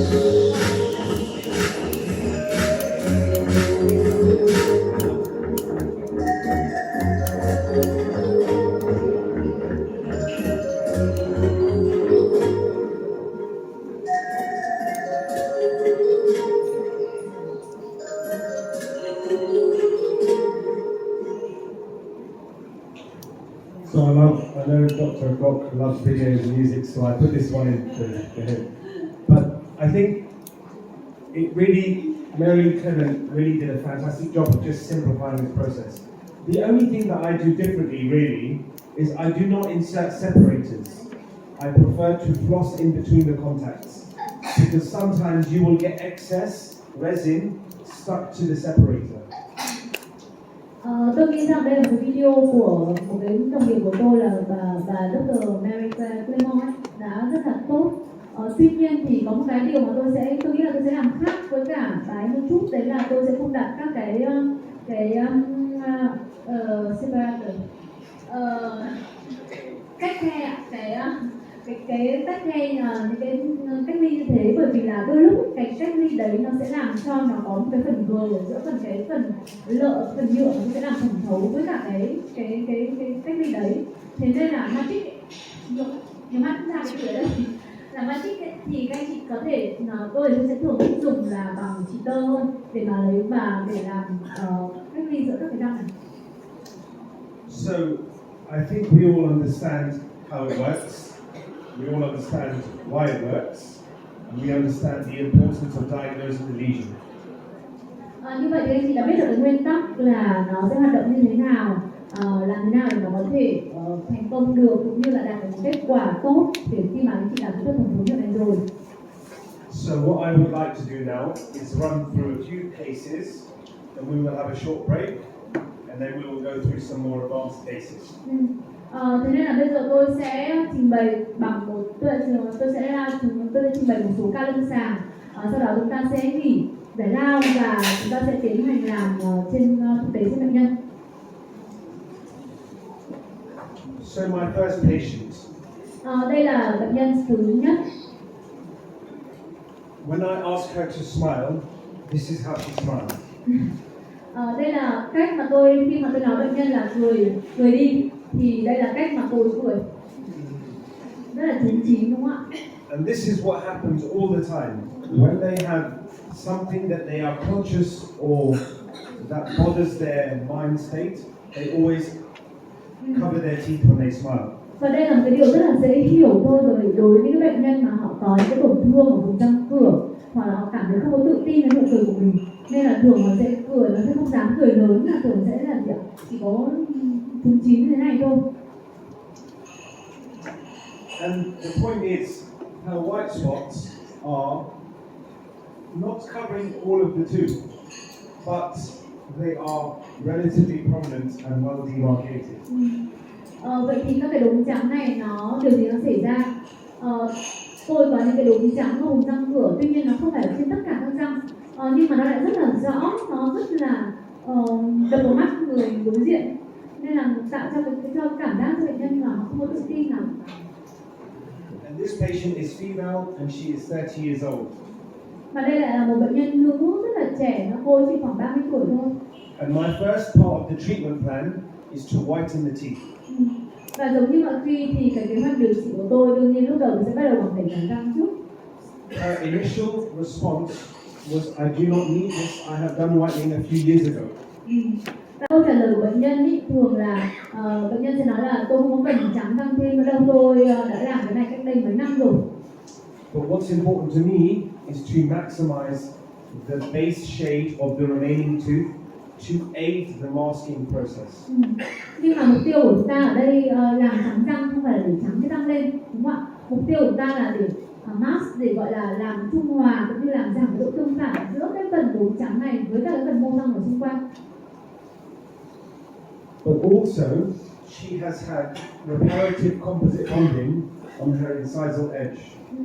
Nhưng ngoài ra thì bệnh nhân này còn có một cái phục hồi bằng composite ở vùng rìa cắn ở hai cái răng cửa, ở cái vị trí răng 21 nữa. So So once we had completed the whitening protocol, which was 16% carbon monoxide for 2 weeks, we give a 10-day break to allow any hydroxyl radicals to release themselves from the tooth. Thế nên là bệnh nhân này đã được tiến hành tẩy trắng bằng peroxide carbonic 16%.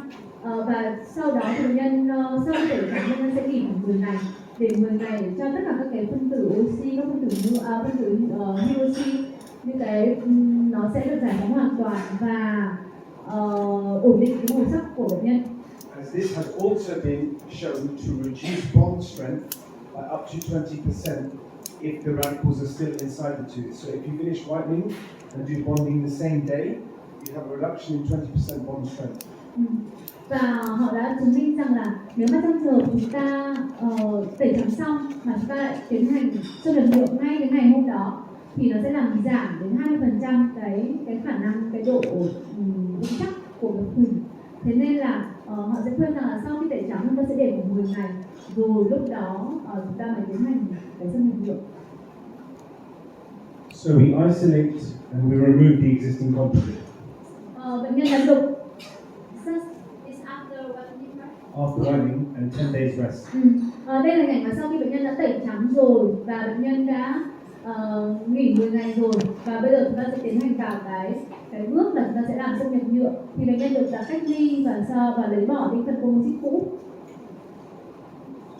And we start with our 15% hydrochloric acid Icon etch. Và quy trình thì diễn ra như bờ bình thường. Đầu tiên chúng ta sẽ sử dụng Icon etch với nồng độ axit HCl là 15%. And I tend to try to apply localized to the position of the lesion. Và chúng ta cố gắng là gọi là xử lý bề mặt cách chọn lọc. Ở đây là chúng ta sẽ chỉ tác động lên trên những cái phần bề mặt có tổn thương thôi. Thì chúng ta sẽ không tác động lên trên tất cả toàn bộ những vùng nó không có tổn thương là mình đừng có làm gì cả. But of course, sometimes it will spread beyond the lesion. Nhưng mà đôi lúc là rất là khó tránh là nó sẽ vượt ra ngoài cái phần tổn thương này, cái ranh giới của cái tổn thương này nó sẽ tác động lên trên những phần men lành nữa. I tend to scrub for 30 seconds into the lesion and then leave it to sit for an additional 1.5 minutes. So the tooth is in contact with the gel for 2 minutes total each cycle. Với một cái chương trình là Icon etch này thì em thấy thông thường nó sẽ kéo dài trong 2 phút. Và với tôi thì thường là tôi sẽ bắt đầu tôi sẽ bôi hết cái phần Icon etch này lên trên bề mặt trong vòng 30 giây, sau đó tôi sẽ để nguyên nó để cho nó tác dụng tiếp trong vòng 1 phút rưỡi nữa. We wash the etchants off for a minimum of 30 seconds. Và sau đó thì bơm rửa ít nhất trong vòng 30 giây. And then we apply our Icon dry, 99% ethanol. Bước tiếp theo mình sẽ bơm ethanol, đấy là bước làm khô, ethanol 99%. Đấy chính là Icon dry. And what is very important to understand is the etch is not trying to remove the lesion. The lesion still exists. We are just trying to access the surface of the lesion. Và anh chị nhớ rõ là cái vai trò của bước là Icon etch nó không phải là mục đích là chúng ta để cho lấy bỏ đi cái phần tổn thương, chúng ta chưa thể lấy bỏ nó được. Nó nằm rất là sâu và mục đích của mình là gì? Là để mở đường để đi vào trong cái tổn thương đó. And this differs from microabrasion because the purpose of microabrasion is to remove the lesion, whereas Icon is to access the surface of the lesion. Còn cái cơ chế này nó sẽ khác một việc là khi sử dụng các cơ chế làm vi mài mòn. Đối với vi mài mòn thì cái microabrasion nó sẽ là mục đích là để xử lý các cái tổn thương nằm rất là nông trên bề mặt thôi. Nên nếu bằng những tổn thương nằm nông như thế thì hoàn toàn anh chỉ có thể xử lý bằng microabrasion được, bằng vi mài mòn được. Nhưng với cái này Icon etch nó chỉ là nhằm mục đích là chỉ mở đường để đi vào trong tổn thương thôi. And this is why Icon is less invasive than microabrasion. Đấy là cũng là nguyên nhân vì sao mà cái Icon này nó được xếp là xâm lấn tối thiểu, xâm lấn ít hơn so với kỹ thuật vi mài mòn. As you can see, when we apply the Icon dry, the lesion has started to become masked, but is not completely masked at this stage. Và bước thứ hai là sau khi mình đã Icon X rồi thì nó chuyển sang Icon Dry. Tuy nhiên sau khi bơm Icon Dry thì mặc dù là mình thấy là cái đốm trắng này nó cũng mờ đi đấy, nhưng mà nó chưa mất hoàn toàn. So you can still see the lesion here. Chúng ta vẫn nhìn thấy cái tổn thương nó nằm ở đấy. So this will encourage a second cycle of action. Chính vì thế đấy là một cái dấu hiệu để cho anh chị thấy là cái vùng này nó chưa sẵn sàng để tiến hành thâm sơn nhập nhựa. Nên chúng ta lại tiếp tục một lần nữa. We will again move Icon lần thứ Dry. hai và sau đó lại thử lại bằng Icon Dry. And that is so important. Every time you etch, you reapply the dry to check if it has gone. Cái bước này cái bước Icon Dry rất là quan trọng. Mỗi lần mà sau khi các anh chị làm Icon S xong là chị phải check lại bằng Icon Dry để xem là cái việc mà mình sử dụng bề mặt như thế nó đã tiếp cận với vùng cái tổn thương của mình hay chưa. Remember, this is like the test drive. Và đừng quên là tôi vẫn ví nó giống như là cái test khi mà trước khi anh chị mua ô tô ấy. And at this stage, I have already worked out that the lesion is masked. Và đến lần này thì khi mà tôi bơm Icon Dry vào thì tôi thấy là cái phần đốm trắng này nó đã bị biến đi, nó mất đi hoàn toàn rồi. So it's nice. I've taken the car for a test drive, and I like it, and I want to buy it. Và nó cũng giống như việc là tôi thử cái ô tô để test xong tôi thấy nó rất là ổn và tôi sẽ quyết định là mua ô tô này rồi. So every etch cycle requires a dry cycle to ensure that we know that the resin is going to mask the lesion. Thế nên bước Icon sau mỗi lần làm Icon S thì cái việc sử dụng cái Icon Dry là cái điều bắt buộc và nó là một cái bước để chắc chắn là các anh chị biết được là cái việc cái bước thẩm thấu nhựa sau đó nó đã được sẵn sàng và nó có thể tiến hành thẩm thấu được. So it is at this stage that I am happy to infiltrate the tooth with resin. Và đây là bước mà chúng ta tiến hành làm thẩm thấu nhựa.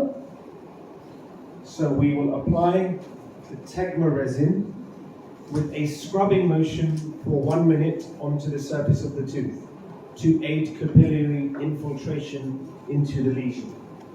Ở đây cái việc thẩm thấu nhựa sẽ được tiến hành trong vòng 1 phút và chúng ta sẽ sử dụng cái nhựa Tegma này để đi sâu vào trong cái phần tổn thương và trong cái đốm màu. And then we will allow for 2 minutes, a minimum of 2 minutes, for the Tegma resin to infiltrate into the enamel.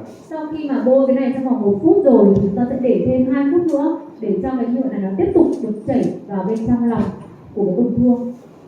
A small practical note: it is advisable to not have your light from the chair shining directly onto the tooth. Và một số bác sĩ thực có khuyến cáo là các anh chị đừng để cái đèn ở ghế nó chiếu vào trực tiếp vào cái vị trí mà mình đang làm. Nó sẽ phải tránh phần ánh sáng.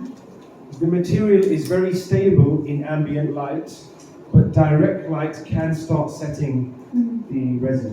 Bởi vì cái nhựa này ấy, nó sẽ rất là nhạy cảm với cả những cái thay đổi ánh sáng thông thường, ánh sáng bình thường thì nó không có sao, nhưng mà nếu mà chị sử dụng ánh sáng trực tiếp chiếu vào cái vị trí này thì nó rất là nhạy cảm và nó có thể dừng lại ngay lập tức, nó có thể trùng hợp luôn và không có thẩm thấu được nữa.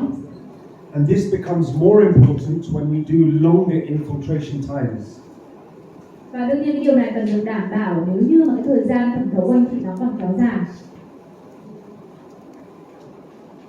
So I will floss the contacts and then light cure each tooth for 40 seconds.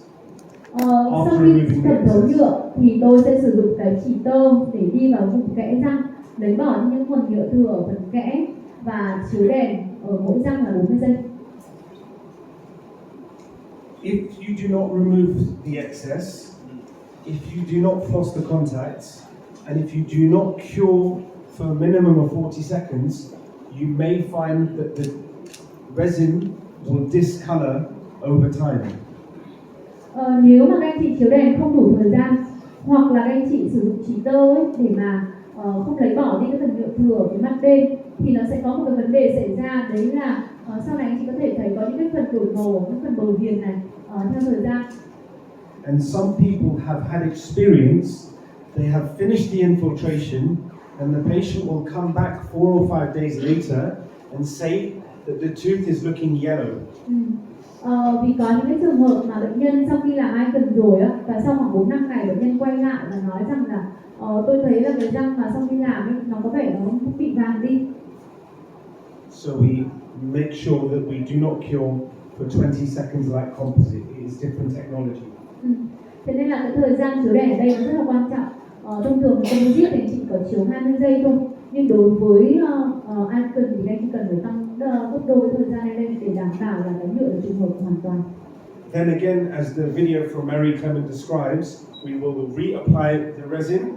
We will scrub for 1 additional minute, remove the excess, and cure again for 40 seconds to account for the contraction shrinkage. Và giống như là trong cái video của cái bác sĩ Clement ấy, bà đã nói rất là rõ là sau khi anh chị làm thẩm thấu nhựa lần 1 trong vòng 2 phút, anh chị chiếu đèn 40 giây, thì anh chị sẽ tiến hành để thẩm thấu thêm một lần nữa trong vòng 1 phút. Tại sao lại phải làm bước này? Bởi vì cái nhựa Icon này nó có cái độ co rất là nhiều, bản chất nó là nhựa nên chắc chắn là khi chiếu đèn nó sẽ co. Và cái việc mà anh chị thẩm thấu lần 2 này nó sẽ là một cái bước để bù đắp lại tất cả những phần nhựa nó bị co ở bên trong đó. Và cái lần 2 này cũng chiếu đèn 40 giây. And people misunderstand that when we place composite, we are not trying to mask the white spot. As you can see, the white spot has disappeared already. Và với cái trường hợp thế này thì cái việc mà anh chị tạo hình composite có phải như là muốn tạo hình composite thêm nữa để mà bù đắp lại cái phần men mà mình đã lấy đi, thì đương nhiên là khi này cái nhiệm vụ việc tạo hình composite không phải là để che phủ cái đốm màu, không phải là giấu cái màu này đi nữa, bởi vì là cái đốm màu này nó hoàn toàn đốm trắng hay là bị biến mất hoàn toàn sau khi anh chị sử dụng Icon rồi. The reason for the composite is to restore any erosion concavity or any irregularity on incisal edges. Mà mục đích anh chị mà cần phải sử dụng composite ở đây đấy chính là để tái lập lại những cái phần men và những cái phần đường. Và anh chị nhớ là hình ảnh mà cái axit chlorhydric nó đã tác dụng lên trên bề mặt đúng không ạ? Đó là cái đường lõm, nó có đường cong lõm. Chính vì thế nên là chúng ta sẽ phải bù đắp lại cái phần mô răng này bằng composite. Và mục đích của composite lúc này đấy là để tạo hình và bù đắp lại thôi, chứ không phải để che màu nữa.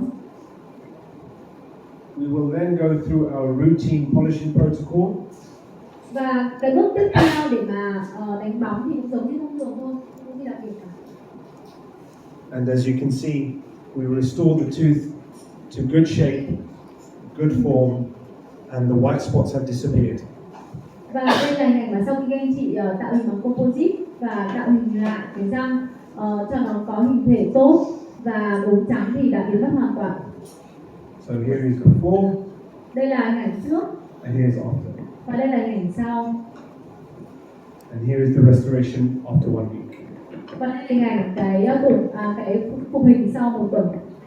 And what is really interesting is this was maybe my second or third case of Icon resin infiltration ever. Và cũng cái điều rất là thú vị là đây là một trong những cái ca gần như là ca đầu tiên của tôi khi mà làm Icon.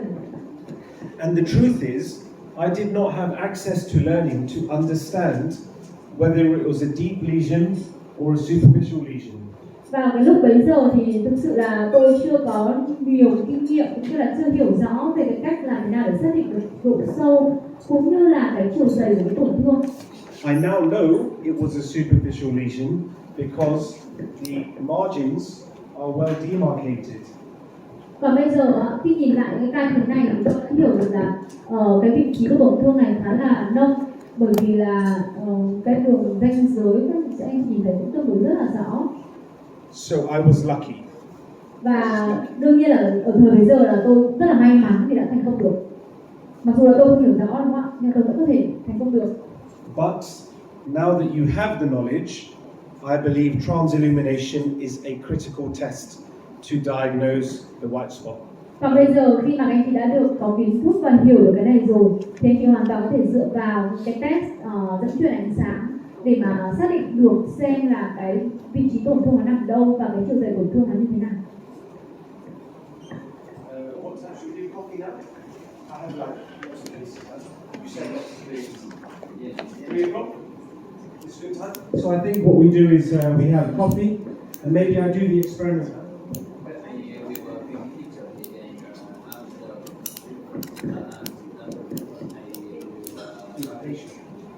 What time?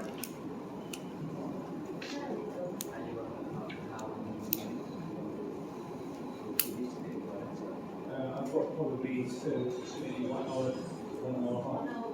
Until the official. Yeah. So what time is the patient coming?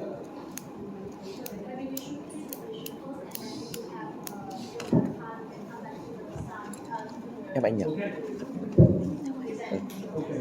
So maybe I finish one more case. Okay, I do one more case and then we.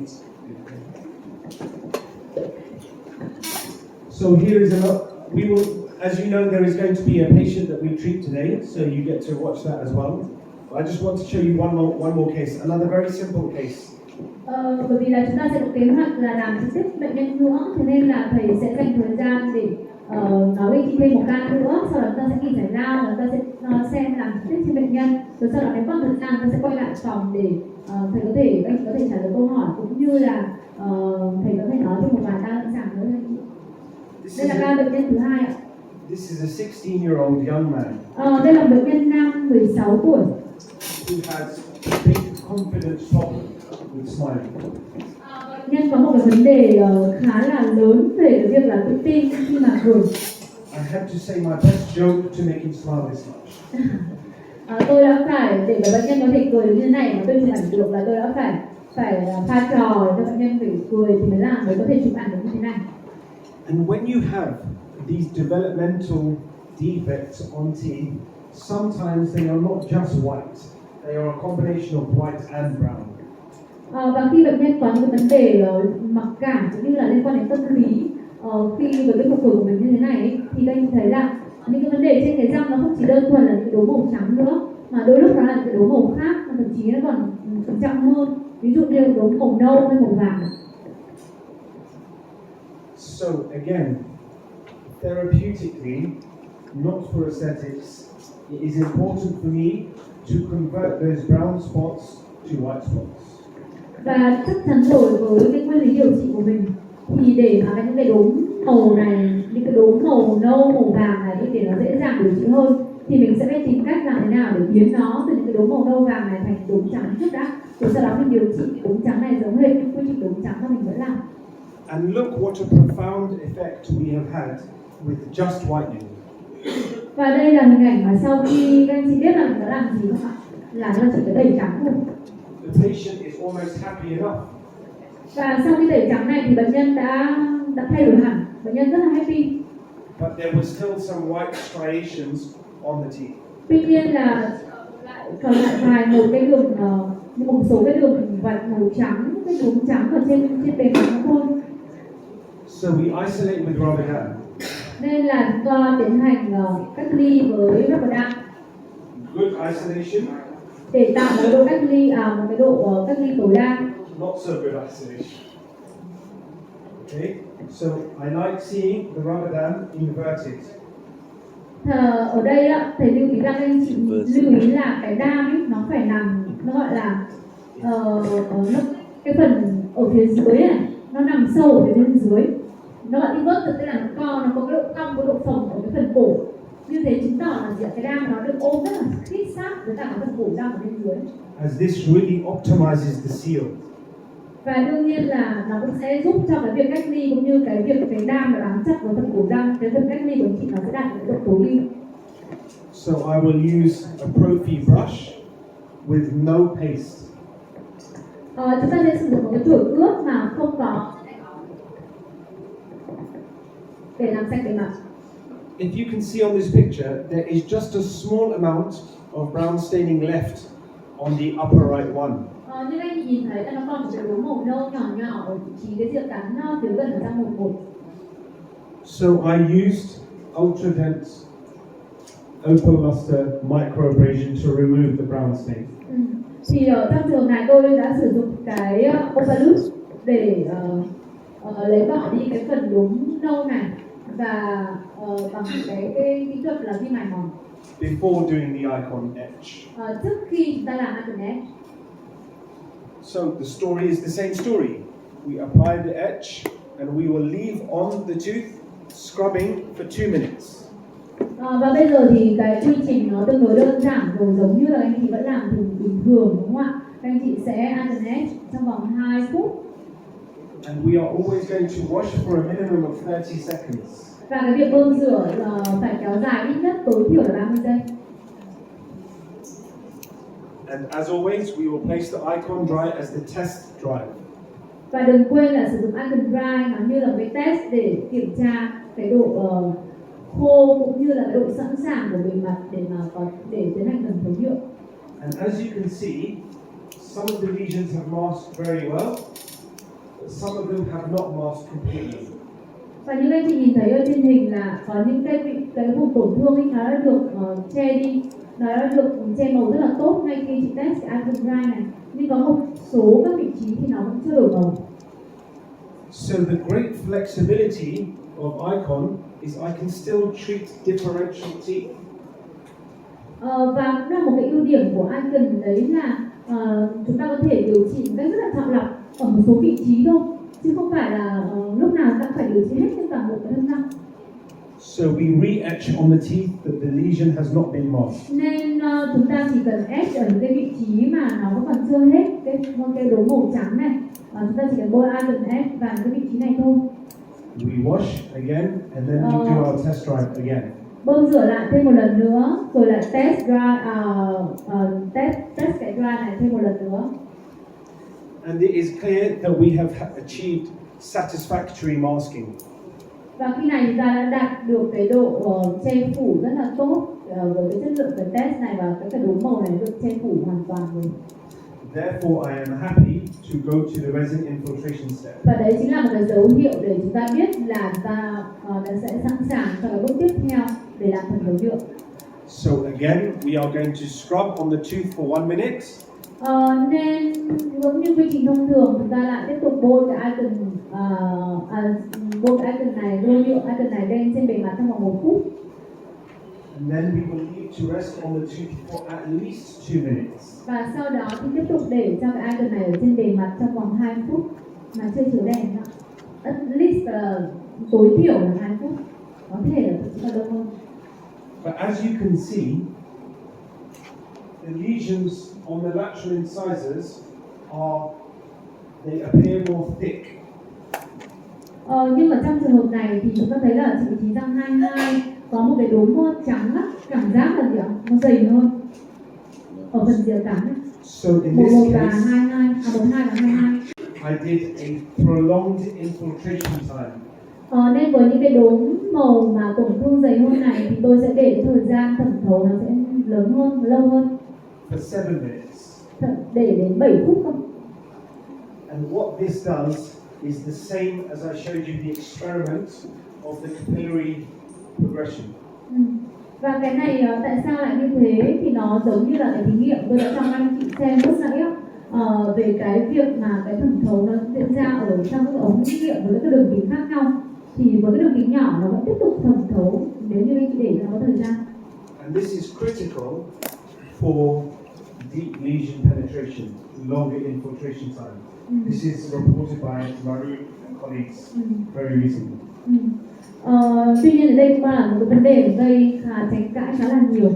Nhưng mà dựa trên kết quả của Maru và cộng sự thì nó thấy rằng nó là một cái cách để các chị đảm bảo là anh chị có thể thẩm thấu hết ở những cái vị trí mà có cái tổn thương rất là dày.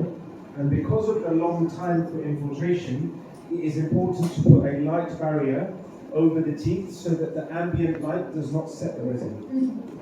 Và khi mà anh chị mà để cái thời gian cho cái nhựa này nó chảy, nó thẩm thấu vào mà nó lâu hơn như thế thì phải đảm bảo là làm sao để ánh sáng nó không chiếu trực tiếp vào trong cái vị trí cái răng đó, và để tránh cho cái việc trùng hợp nó bị diễn ra do chính cái ánh sáng này. So we separate the teeth with floss and we will cure each tooth for 40 seconds. Sau khi mà đã thẩm thấu nhựa xong thì mình sẽ test lại, sẽ lấy phần nhựa thừa xung quanh bằng cái trị tơ nha khoa ở trong các vùng kẽ, và sau đó thì chiếu đèn ở mỗi răng là 40 giây. And then we reapply the resin infiltrant, but this time I'm happy for it to only sit for 2 minutes to account for the contraction shrinkage. Ừ.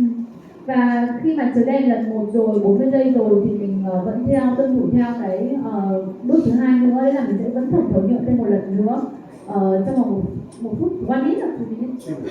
2 minutes for each. For each. Yes. For one minute. I leave all the resin on all of the teeth for 2 minutes.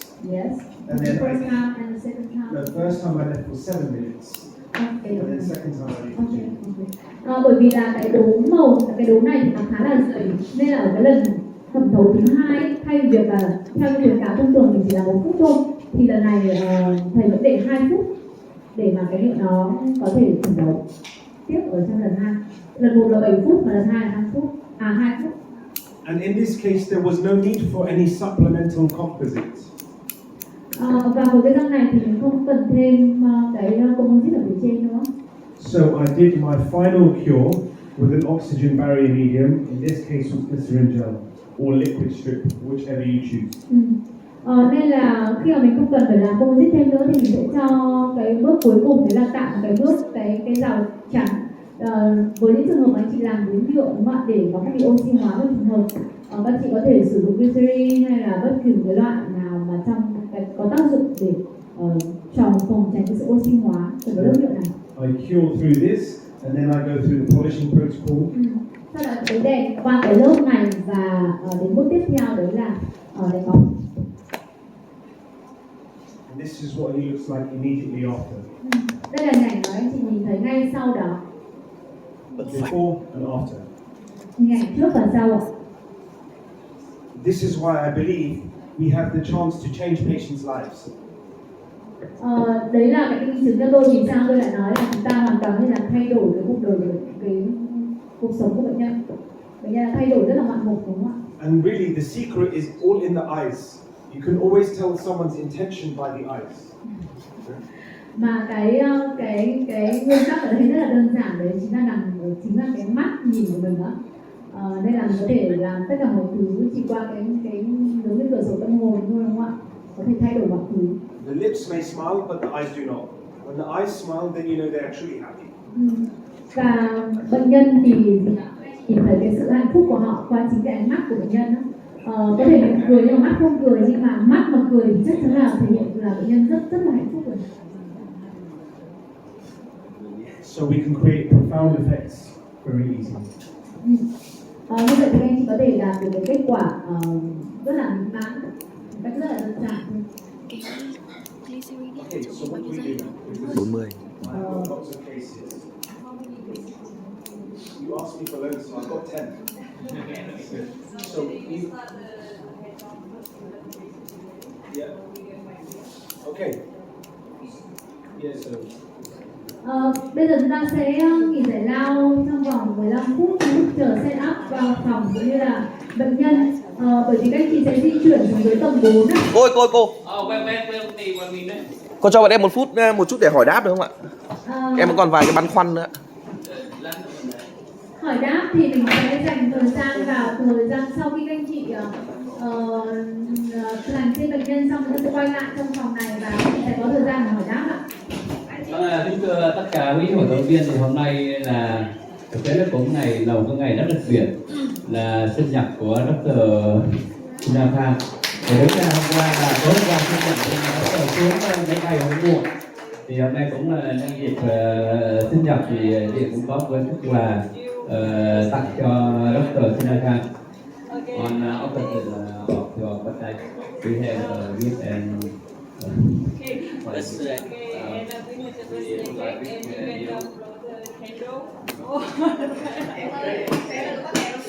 có thì chúng ta sẽ chúc mừng sinh nhật thầy giáo, sau đó chúng ta sẽ im rất rồi chúng ta sẽ làm bệnh nhân, xong ta quay ngay sau. Yeah. Birthday to you. Happy birthday to you. Happy birthday, happy birthday, happy birthday to you.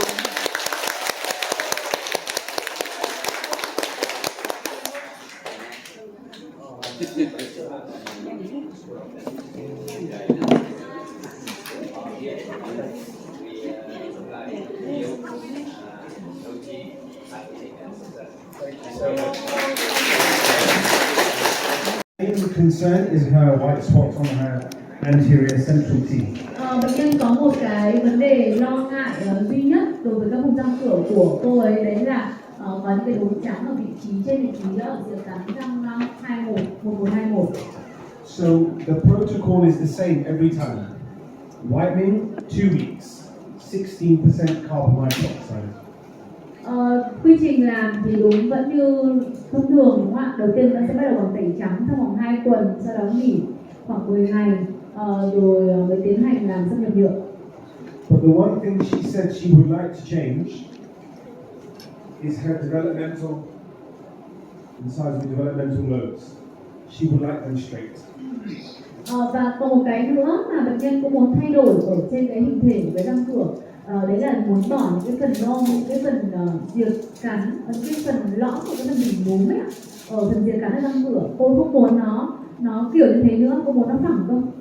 So our options are to either reduce or add.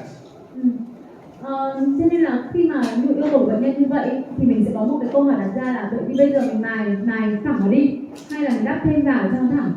But we are doing minimally invasive dentistry, so we always want to save as much tooth, so I choose to add.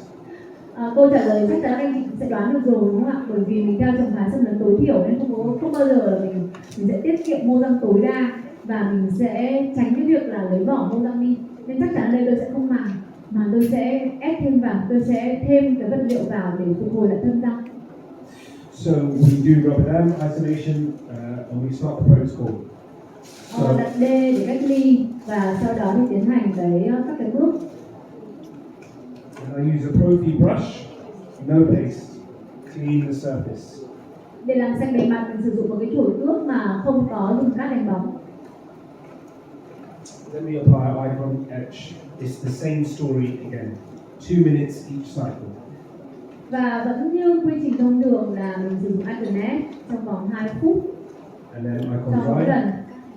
Và Icon dry để chất. And this case is very nice because it demonstrates the progressive reduction in the white spots. Cây này rất là thú vị bởi vì nó cho thấy được cái sự tiến triển trong mỗi lần mà anh chị sử dụng Icon etch ở trên cái răng này. And if you follow the picture series, we see them, they get less, they get less. Nếu như anh chị theo dõi theo đúng cái quy trình của những cái răng này trên những ảnh này ạ, các anh chị sẽ nhìn thấy là sau mỗi lần etch rồi dry là các anh chị sẽ thấy cái phần đốm trắng này nó sẽ dần dần biến mất. And at this point, I am happy that there is complete masking. Và đến thời điểm này tôi hoàn toàn rất là vui bởi vì đã nhìn thấy những cái đốm trắng nó được che đi hoàn toàn sau khi mà test bằng cái Icon dry. So we then do the Icon dry again. We put on the resin infiltration. I scrub. So Professor Nock tells me that he scrubbed for 3 minutes. What I do is I scrub for 1 minute and then leave. Và khi cái này đã sẵn sàng rồi thì mình sẽ chuyển sang bước xâm nhập nhựa. Lúc nãy thầy Ngọc có chia sẻ là quan điểm của thầy sẽ active cái nhựa này trong quá trình thẩm thấu, mình sẽ xoa đều lên trên bề mặt trong vòng 3 phút liên tục. Còn với quan điểm của bác sĩ Sirakan thì bác sĩ lại chỉ làm cách có 1 phút thôi và sau đó thì chờ đợi để cho cái nhựa nó tự thẩm thấu xuống bên dưới. Và sau đó thì mình chiếu đèn 40 giây cho mỗi răng. So we then apply the resin again and repeat and cure again. Và sau lần thẩm thấu nhựa đầu tiên thì mình sẽ làm một lần thẩm thấu nhựa nữa trong vòng 1 phút và cũng chiếu đèn 40 giây. Then I add some body shade in between the sizable notches. Ở trên răng này thì bác sĩ sẽ vì bệnh nhân muốn là tạo cái phần rìa cắn cho nó phẳng, nên là mình sẽ đắp thêm phần composite để tạo hình lại phần rìa cắn cho nó phẳng. And it is important not to use enamel shade because the translucent areas will look grey if you just use enamel. So this one has to be like a dentine, small dentine shade. Một cái lưu ý ở đây để mà các anh chị có thể tạo hình được phần rìa cắn này được đẹp. Nếu như anh chị chỉ sử dụng cái composite men thôi thì nó sẽ tạo nên một vì nó trong quá, nên là khi đấy chị sẽ bị một cái hiệu ứng là nó bị xám, nó bị đen, nó rất là rõ cái phần rửa cắn.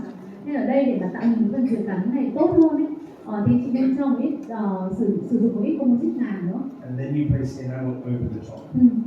Mình sẽ đắp một cái lớp ngà ở bên dưới và sau đó thì một cái lớp men, composite men rất là mỏng bên trên. Như thế thì nó vẫn sẽ tạo cái độ trong của diệt cắn, nó vẫn đảm bảo cái độ trong của diệt cắn, nhưng mà nó sẽ không có cái hiệu ứng bị xám màu nếu như anh chỉ đắp một composite men không thôi. And this is it before polishing. So the whole idea, when you even with composite, is you make the surface as smooth as possible.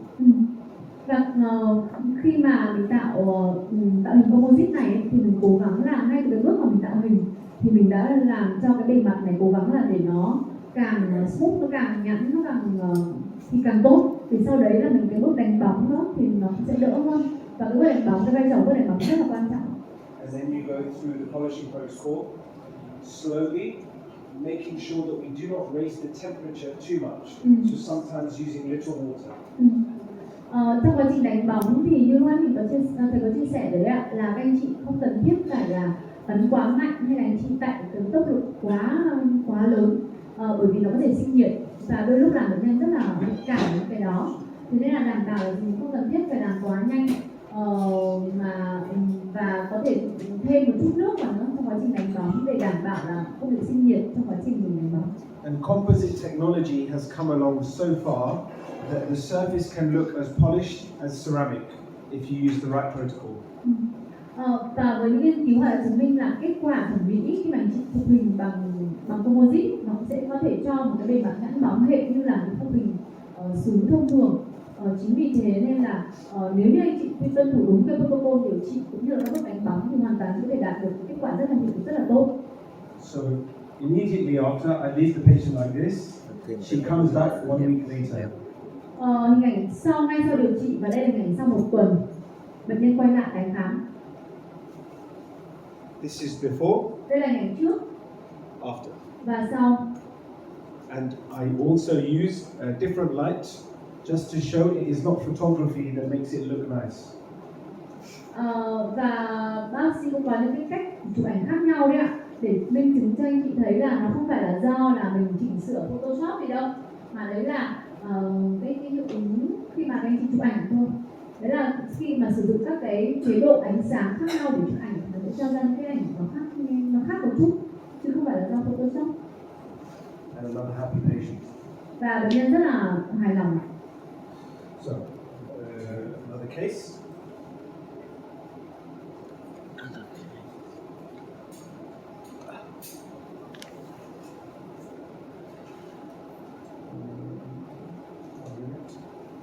So this is an interesting case. So, we found out this information by accident. But this sorry. Đây là một cây khác, thì cây này cũng là một cây rất là thú vị. Bệnh nhân này thì là có một cái tiền sử là chấn thương và gãy ở dưới cán răng 21. So this patient does not have any white spots on the teeth. Bệnh nhân thì không có một cái white spot nào ở trên bề mặt cả, không có đốm trắng nào cả. But you can see these very obvious crack lines. Nhưng cái vấn đề ở trên bệnh nhân này là bệnh nhân có rất là nhiều cái đường rạn và đường nứt ở trên bề mặt răng. So she was walking upstairs and fall and hit her teeth. Bệnh nhân đã đi lên trên cầu thang, rồi đi lên trên và bị ngã và khiến cho cái việc chấn thương nó dẫn đến cái tình trạng có nhiều cái đường rạn như thế này. And she devitalized UL1. So we did root treatment on UL1. Và bệnh nhân thì bị hoại tử ở vị trí cái răng 21. 21 phải? UL1. 21.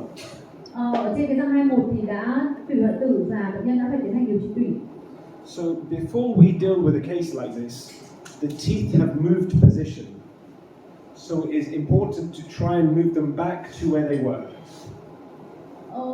Trường hợp này thì bệnh nhân cũng có di lệch cái phần vị trí răng một chút. Thế nên là nếu mà anh chị muốn điều trị cái răng như thế này và để đảm bảo cái vấn đề thẩm cho bệnh nhân nữa thì mình nên đặt cái răng lại về đúng cái vị trí mà nó trước đây. And this really is the secret in aesthetic and restorative treatment planning. We do not just deal with the problem, we step back and look at the overall situation before we deal with the issue. Và để mà giải quyết tất cả những vấn đề này cho bệnh nhân ấy, thì chúng ta cần phải dừng lại một chút, chúng ta nhìn ngắm nghía các cái răng của bệnh nhân và để có thể lên được một kế hoạch điều trị tổng thể ở trên tất cả các răng của vùng răng trước này. So we use clear aligners to move the teeth back to the correct position, like Invisalign. Nên bệnh nhân lên một kế hoạch tổng thể bằng cách là bệnh nhân sẽ được chỉ nha. Ví dụ như đây là sử dụng hệ thống Invisalign để mà chỉ nha và đưa cái răng về đúng cái vị trí của nó trước đây. And the patient has high smile line, so the gingival asymmetry is a big compromise if we leave the teeth in the same position. Bệnh nhân này có một cái đường cười rất là cao, chính vì thế nên là khi bệnh nhân cười, bệnh nhân sẽ bị lộ cái đường viền lợi, đường cổ răng ở vị trí răng 21 và răng 11, nó có một cái sự không cân xứng nhất định.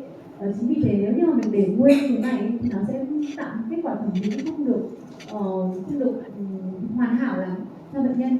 Đấy là chính là lý do vì sao bệnh nhân được lên kế hoạch để điều chỉnh nha cũng như là đưa cái răng về đúng vị trí. And in the UK, we talk about pink aesthetics and white aesthetics. Và anh chị biết là chúng ta có một cái khái niệm là thẩm mỹ hồng và thẩm mỹ trắng. Đấy chính là cái sự tương quan giữa cái phần mô lợi ở phía trên cũng như là phần mô răng ở phía bên dưới. This difference. Và chúng ta nhìn thấy rất là rõ cái sự khác biệt về cái chiều cao cái đường cổ răng ở vị trí răng 21 và răng 11. We move the tooth back to the right position. Thế nên là mình đã tiến hành điều trị và đưa cái răng về đúng cái vị trí của nó. And then we do our bonding. We did the whitening, and then we do our bonding. Và khi mà răng được điều chỉnh đưa về đúng vị trí thì ta sẽ đã điều chỉnh luôn ở cái đường vị trí đường viền lợi rồi. Và khi này thì chúng ta lại quay về đúng cái quy trình như thông thường để mà điều trị những cái vùng răng trước, đấy là chúng ta cho bệnh nhân tẩy trắng, rồi sau đó đặt đê để cách ly. But if you remember, when I showed you the glass block, the resin infiltrates into the cracks.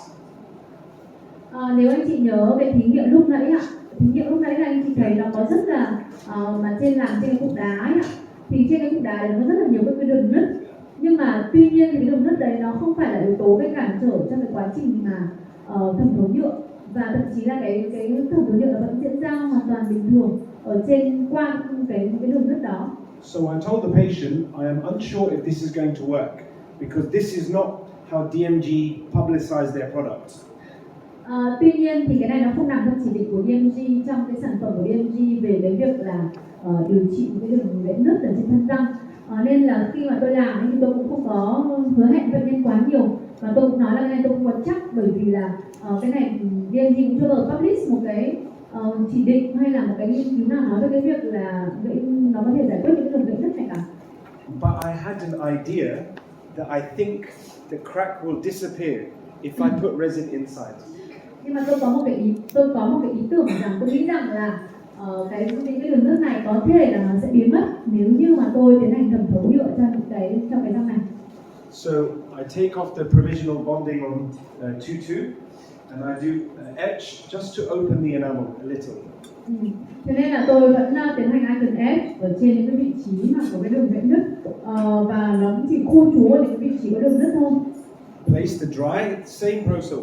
The difference here is we are not doing lots of etch cycle because we are not trying to access the white spot. The crack is already there.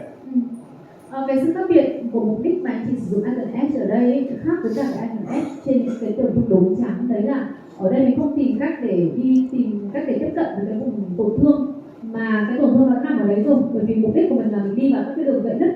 Thế nên là cái việc etch đây không cần phải quá nhiều, một lần là đủ rồi, và anh chị hoàn toàn có thể có cái đường vào với cái đường vẽ nứt đấy nó nằm ở ngay trên bề mặt rồi. And again we do the icon dry, let it dry, and then we apply the resin. Và vẫn sau đó thì mình sẽ chuyển sang icon dry. And when I applied the resin this time, I was actively scrubbing for the whole time because I was trying to push into the cracks. Và sau khi icon dry rồi thì mình sẽ làm thẩm thấu nhựa, và xâm nhập nhựa khi này thì khác với những trường hợp điều trị đốm thì tôi không có để nữa, mà tôi sẽ active nó nó liên tục trong vòng 3 phút để nhằm mục đích là đưa cái nhựa này thẩm thấu sâu đi qua những cái phần đường gãy, đường nứt này. And by a miracle, cracks disappear. Và bằng một cách nào đấy rất chi là thần kỳ thì các cái đường nứt này là biến mất. So, you remember the cracks? Các anh chị nhớ cái đường nứt lúc đầu nó sẽ như thế này ạ? They're gone. Và đến đây là hình ảnh mà sau khi tôi làm thì gần như là nó biến mất rồi. This will not work if the crack has been there a long time and there is stain inside the crack. Nhưng mà cái này chắc chắn là nó sẽ không có được hiệu quả nếu trong trường hợp cái chấn thương này nó lại diễn ra từ lâu rồi, và khi này các đường nứt đã tồn tại rất lâu, và khi này ngấm qua cái đường nứt này có thể là có những cái phần stain, những cái phần mà chất bám màu, cái đường nứt nó bị bám màu rồi, và khi này tôi không thể làm thâm thấu nhựa nữa thì cái việc mà nó biến mất là điều không thể. Nhưng ở đây là cái đường chấn thương nó khá là mới và nó chưa bị nhiễm màu. And sometimes with older patients, they have crack with lots of stain inside. So we must brighten or bleach the stain before doing infiltration. Hay là trên những bệnh nhân lớn tuổi ấy, bệnh nhân thường hay có những cái đường gãy dọc ở trên cái đường nứt dọc ở trên thanh răng ấy, rất là mỏng thôi, nhưng mà vì nó lâu rồi nên là nó thường hay bị bám màu, và trên những bệnh nhân đấy thì thường mình sẽ phải pass qua một cái bước là tẩy trắng để làm sạch cái đường gãy nứt, cái đường mảng bám màu ở trong cái đường nứt đấy đi, rồi sau đó thì mình mới làm thẩm thấu nhựa được. And then I finish with composite bonding to do their edges. Và kết thúc bằng việc là phô hình lại bằng composite. And this is how she started and this is how she finished. Và đây là hình ảnh mà lúc ban đầu và sau khi. So DMG do not license the product in this way. But if you understand the chemistry, you can make it work. Mặc dù là hãng DMG họ không khuyến cáo hay cũng không có chỉ định trong những trường hợp mà có những đường nứt như thế này. Tuy nhiên thì nếu mà chúng ta hiểu được cơ chế cũng như là cái cơ chế hóa học cũng như là cơ chế hoạt động của cái icon này như thế nào đó, thì hoàn toàn có thể áp dụng được trong những trường hợp này. Please do not call Lotus or Lothar if you put inside a crack and it doesn't work. Thế nên là nếu mà trong trường hợp, bởi vì nó không phải là chỉ định, thế nên là chúng ta cũng không có quyền, nếu như mà chúng ta có làm xâm nhập nhựa vào những cái đường nứt này mà nó không biến mất thì đấy cũng không phải lỗi của nhà sản xuất, vì nó chưa bao giờ nằm trong cái chỉ định của nhà sản xuất cả. Thế nên đây là một cái để mình gọi là một cái tip của bác sĩ liên quan đến cách sử dụng cái icon này thôi. So only two more cases, huh? Đấy cũng là một cái kinh nghiệm khá là thú vị mà chúng ta có thể cân nhắc khi mà chúng ta có những cái trường hợp bệnh nhân như vậy. Chúng ta sẽ còn 2 cây nữa. Bác sĩ sẽ nói với anh chị 2 cây nữa. So a common situation, a white spot with sometimes yellow spots. Đôi lúc thì các anh chị sẽ có những cái đốm, nó không phải là đốm trắng mà nó sẽ là những đốm màu khác, như màu vàng, màu nâu. But this time the patient is 12 years old. Trong trường hợp này là bệnh nhân 12 tuổi. So whitening is no option. Và 12 tuổi thì ở châu Âu là họ cấm không có được làm tẩy trắng. But again, diagnosis is the key. The upper left one has very obvious demarcated white spot. Yeah? Tuy nhiên thì để mà có thể trước khi làm cái bệnh nhân này, các anh chị phải đưa ra chẩn đoán, và chẩn đoán là cái yếu tố rất là quan trọng. Thì ở trên răng 1 các anh chị nhìn thấy có một cái phần đốm trắng rất là rõ, với đường bồi viền rất là rõ ràng. But the upper left one has multiple discolorations within the tooth. Còn đối với răng 21 thì anh chị nhìn thấy là nó có nhiều cái tầng màu trong cái đốm. Ở trên răng ở giữa là cái màu vàng, xung quanh thì màu hơi vàng nhạt hơn một chút, và phía xung quanh thì lại là một cái vầng màu trắng. So we must deal with those discolorations first. Nên chúng ta sẽ bắt đầu bằng cái việc là những cái đốm màu này sẽ giải quyết nó trước đã. So I use open luster microabrasion on the 2-1 and Icon etch normal on the 1-1. Và để giải quyết ở hai cái răng này, trên cái răng 21 thì tôi sẽ sử dụng opalus để giải quyết cái phần bề mặt. Còn ở trên răng 11 thì sẽ sử dụng Icon etch. And what you can see is the white spot, the cream spot has started to disappear, but the white spot still exists. Thì ở trên răng 21, sau khi mà anh chị xử lý bằng opalus rồi, để lấy một phần bề mặt ở phía trên, rất là nông ở phía trên đó, thì chúng ta thấy là cái phần đốm màu này nó bắt đầu biến mất Là và trong cái này là dùng cái đấy. nhưng mà cái đốm màu trắng ở phía bên dưới thì nó vẫn còn. So then I icon etch again, 2-minute Nên cycles. chúng ta lại tiếp tục làm một lượt icon S một lần nữa ở And trên then trang 21 này. icon dry, it had not disappeared, so we re-etch again. Và sau đó thì icon dry xem là nó đã biến mất hay chưa. Nếu mà chưa chúng ta lại tiếp tục icon S thêm một lần nữa. And then I use the icon dry, and it looks like the lesion is starting to disappear. But there is a large concavity because of deep erosion defects. Sau khi mà làm icon S lần 2 và chúng ta icon dry, chúng ta thấy là cái phần đốm trắng cũng như đốm màu là biến mất rồi. Nhưng lại có một vấn đề xảy ra ở đây, đấy là chúng ta có một cái phần lõm rất là lớn ở vị trí răng 21.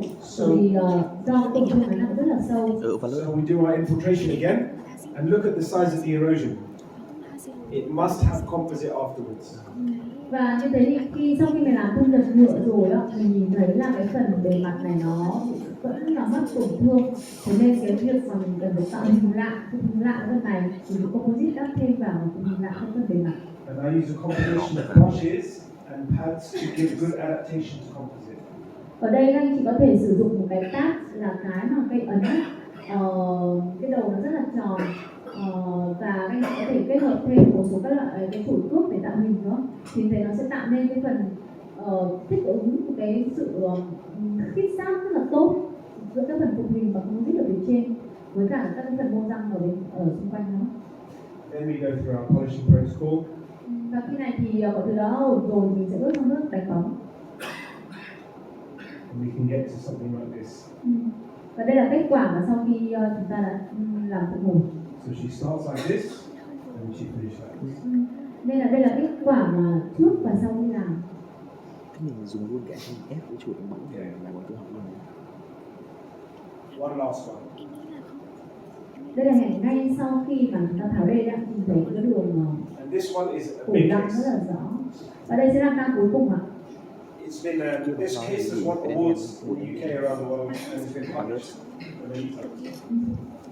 Đây là ca mà thầy bác sĩ cũng đã nói trong rất là nhiều các buổi hội thảo, nhiều hội thảo trên thế giới đã được publish trên những cái bản trên tạp chí rồi. This is not your first case. This is complex. Đây là một ca khá là phức tạp bởi vì nó có sự kết hợp của rất là nhiều các loại tổn thương khác nhau. And as you can see, there are already signs that composite is needed before I start. Và cái việc mà chúng ta phải sử dụng composite để phục hình lại cái răng là cái điều mà chúng ta nhìn thấy tiên lượng ngay lập tức rồi. Bởi vì bệnh nhân có ngoài cái tổn thương đốm trắng ở trên bề mặt thì bệnh nhân có những cái phần gãy vỡ men nữa. The enamel on some teeth is malformed. Và mình thấy là ví dụ ở trên răng 2, 3 này chẳng hạn là cái phần đỉnh đốm cũng đã bị mất men này, hoặc là có những cái phần mặt lõm, cái phần mất men ở trên bề mặt nữa. So we know that this is going to be icon and composite for sure. Nên chắc chắn là gì khi mà ta xem bệnh nhân này, ta biết là sẽ có một cái sự phối hợp giữa sử dụng icon và composite. So I always try to take a polarized light photo because it gives us an indication of the depth of some of the lesions. Đây là hình ảnh khi anh chị chụp ảnh với cả cái kính phân cực. Cái kính phân cực là một kính mà nó sẽ lấy bỏ, giúp anh chị lấy bỏ cái ánh sáng, và nó sẽ trong một số trường hợp thì nó có thể giúp anh chị chẩn đoán được cái độ sâu của cái tổn thương. And I also do some small digital smile design to copy the shape of the upper left tooth to make it the same as the upper right tooth. Và mình sẽ có thể sử dụng một số phần mềm như Smile Design để thiết kế lại cho cái phần form của cái vị trí răng 21, răng 22, răng 12, cho nó copy lại giống rất là cái hình thể của răng 22 ở bên đối diện. We take Mình sẽ cần phải tạo hình lại răng này. digital scan, digital design, print the model, and make a wax up.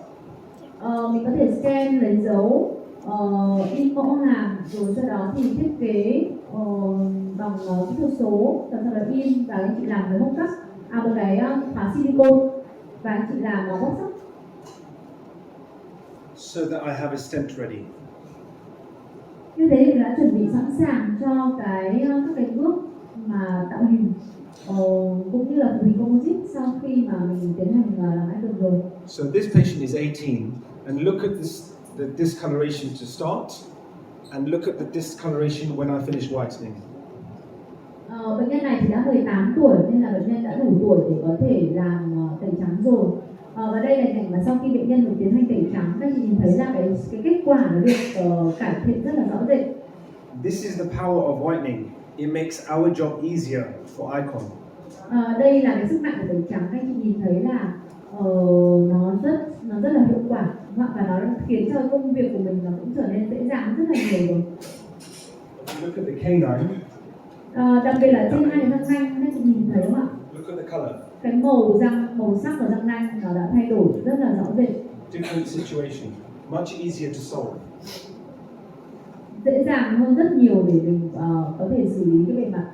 So we do the same composite button try-in because I know that I'm going to use composite on some teeth. Trước khi mình tiến hành đặt D, mình sẽ cần phải thử màu composite đã, đúng không ạ? Các anh chị để check màu composite và đây là cái button. Các anh chị để cho composite lên trên bề mặt và chúng ta sẽ so màu trước khi đặt D. And this is not rubber dam. Đặt D cao su. This is rubber dam. You saw when I was doing the live case, I spent ages just trying to put the rubber dam in. It's very important for me. Và cái hình ảnh vừa rồi và hình ảnh này, các anh chị nhìn thấy sự khác nhau giữa cái bờ viền của cái đan. Và cũng như lúc nãy các anh chị nhìn thấy thầy làm cái ca live, cái bệnh nhân ở trên ghế á, thì bác sĩ cũng cố gắng là gì ạ? Đưa cái phần đường thắt, cái đường ranh giới của cái đan nó được lộ vào bên trong để mà đảm bảo cho cái đan nó luôn được kín fit. Và nếu anh chị để cái đường ranh giới bị lộ ra bên ngoài thì thường là cái đan có thể là nó có nguy cơ nó bị hở. Thế luôn luôn là đẩy cái đường hoàn tất của cái lá D này nó đi xuống sâu hơn một chút và đảm bảo cho cái độ cách ly được tối ưu. And then we use false ligatures to pull a little bit further. Và có thể sử dụng ligature bộ chỉ tơ như thế này để mà tăng cái độ lưu giữ cho cái lá D. So the story is now the same. Hopefully you are getting bored. The Icon etch, 2 minutes each cycle. Và công việc bây giờ thì đơn giản rất là nhiều rồi đúng không ạ? Mà chúng ta sẽ làm đúng như quy trình thông thường, đấy là xử lý các đồ đính trắng Icon etch trong vòng 2 phút. Icon dry. Rồi sau đó Icon dry. And I keep repeating these cycles until I slowly start seeing it disappear. Và tôi tiếp tục là lặp lại cái quy trình Icon etch và Icon dry đấy cho đến khi mà tôi đạt được cái độ biến mất của cái đồ trắng này theo như mà tôi mong muốn. So after 3 cycles, my rule is that I will use sandblast to help the speed of the dissolution. So in the case today, if I had sandblast, I would do the distal of the UL1. Yeah.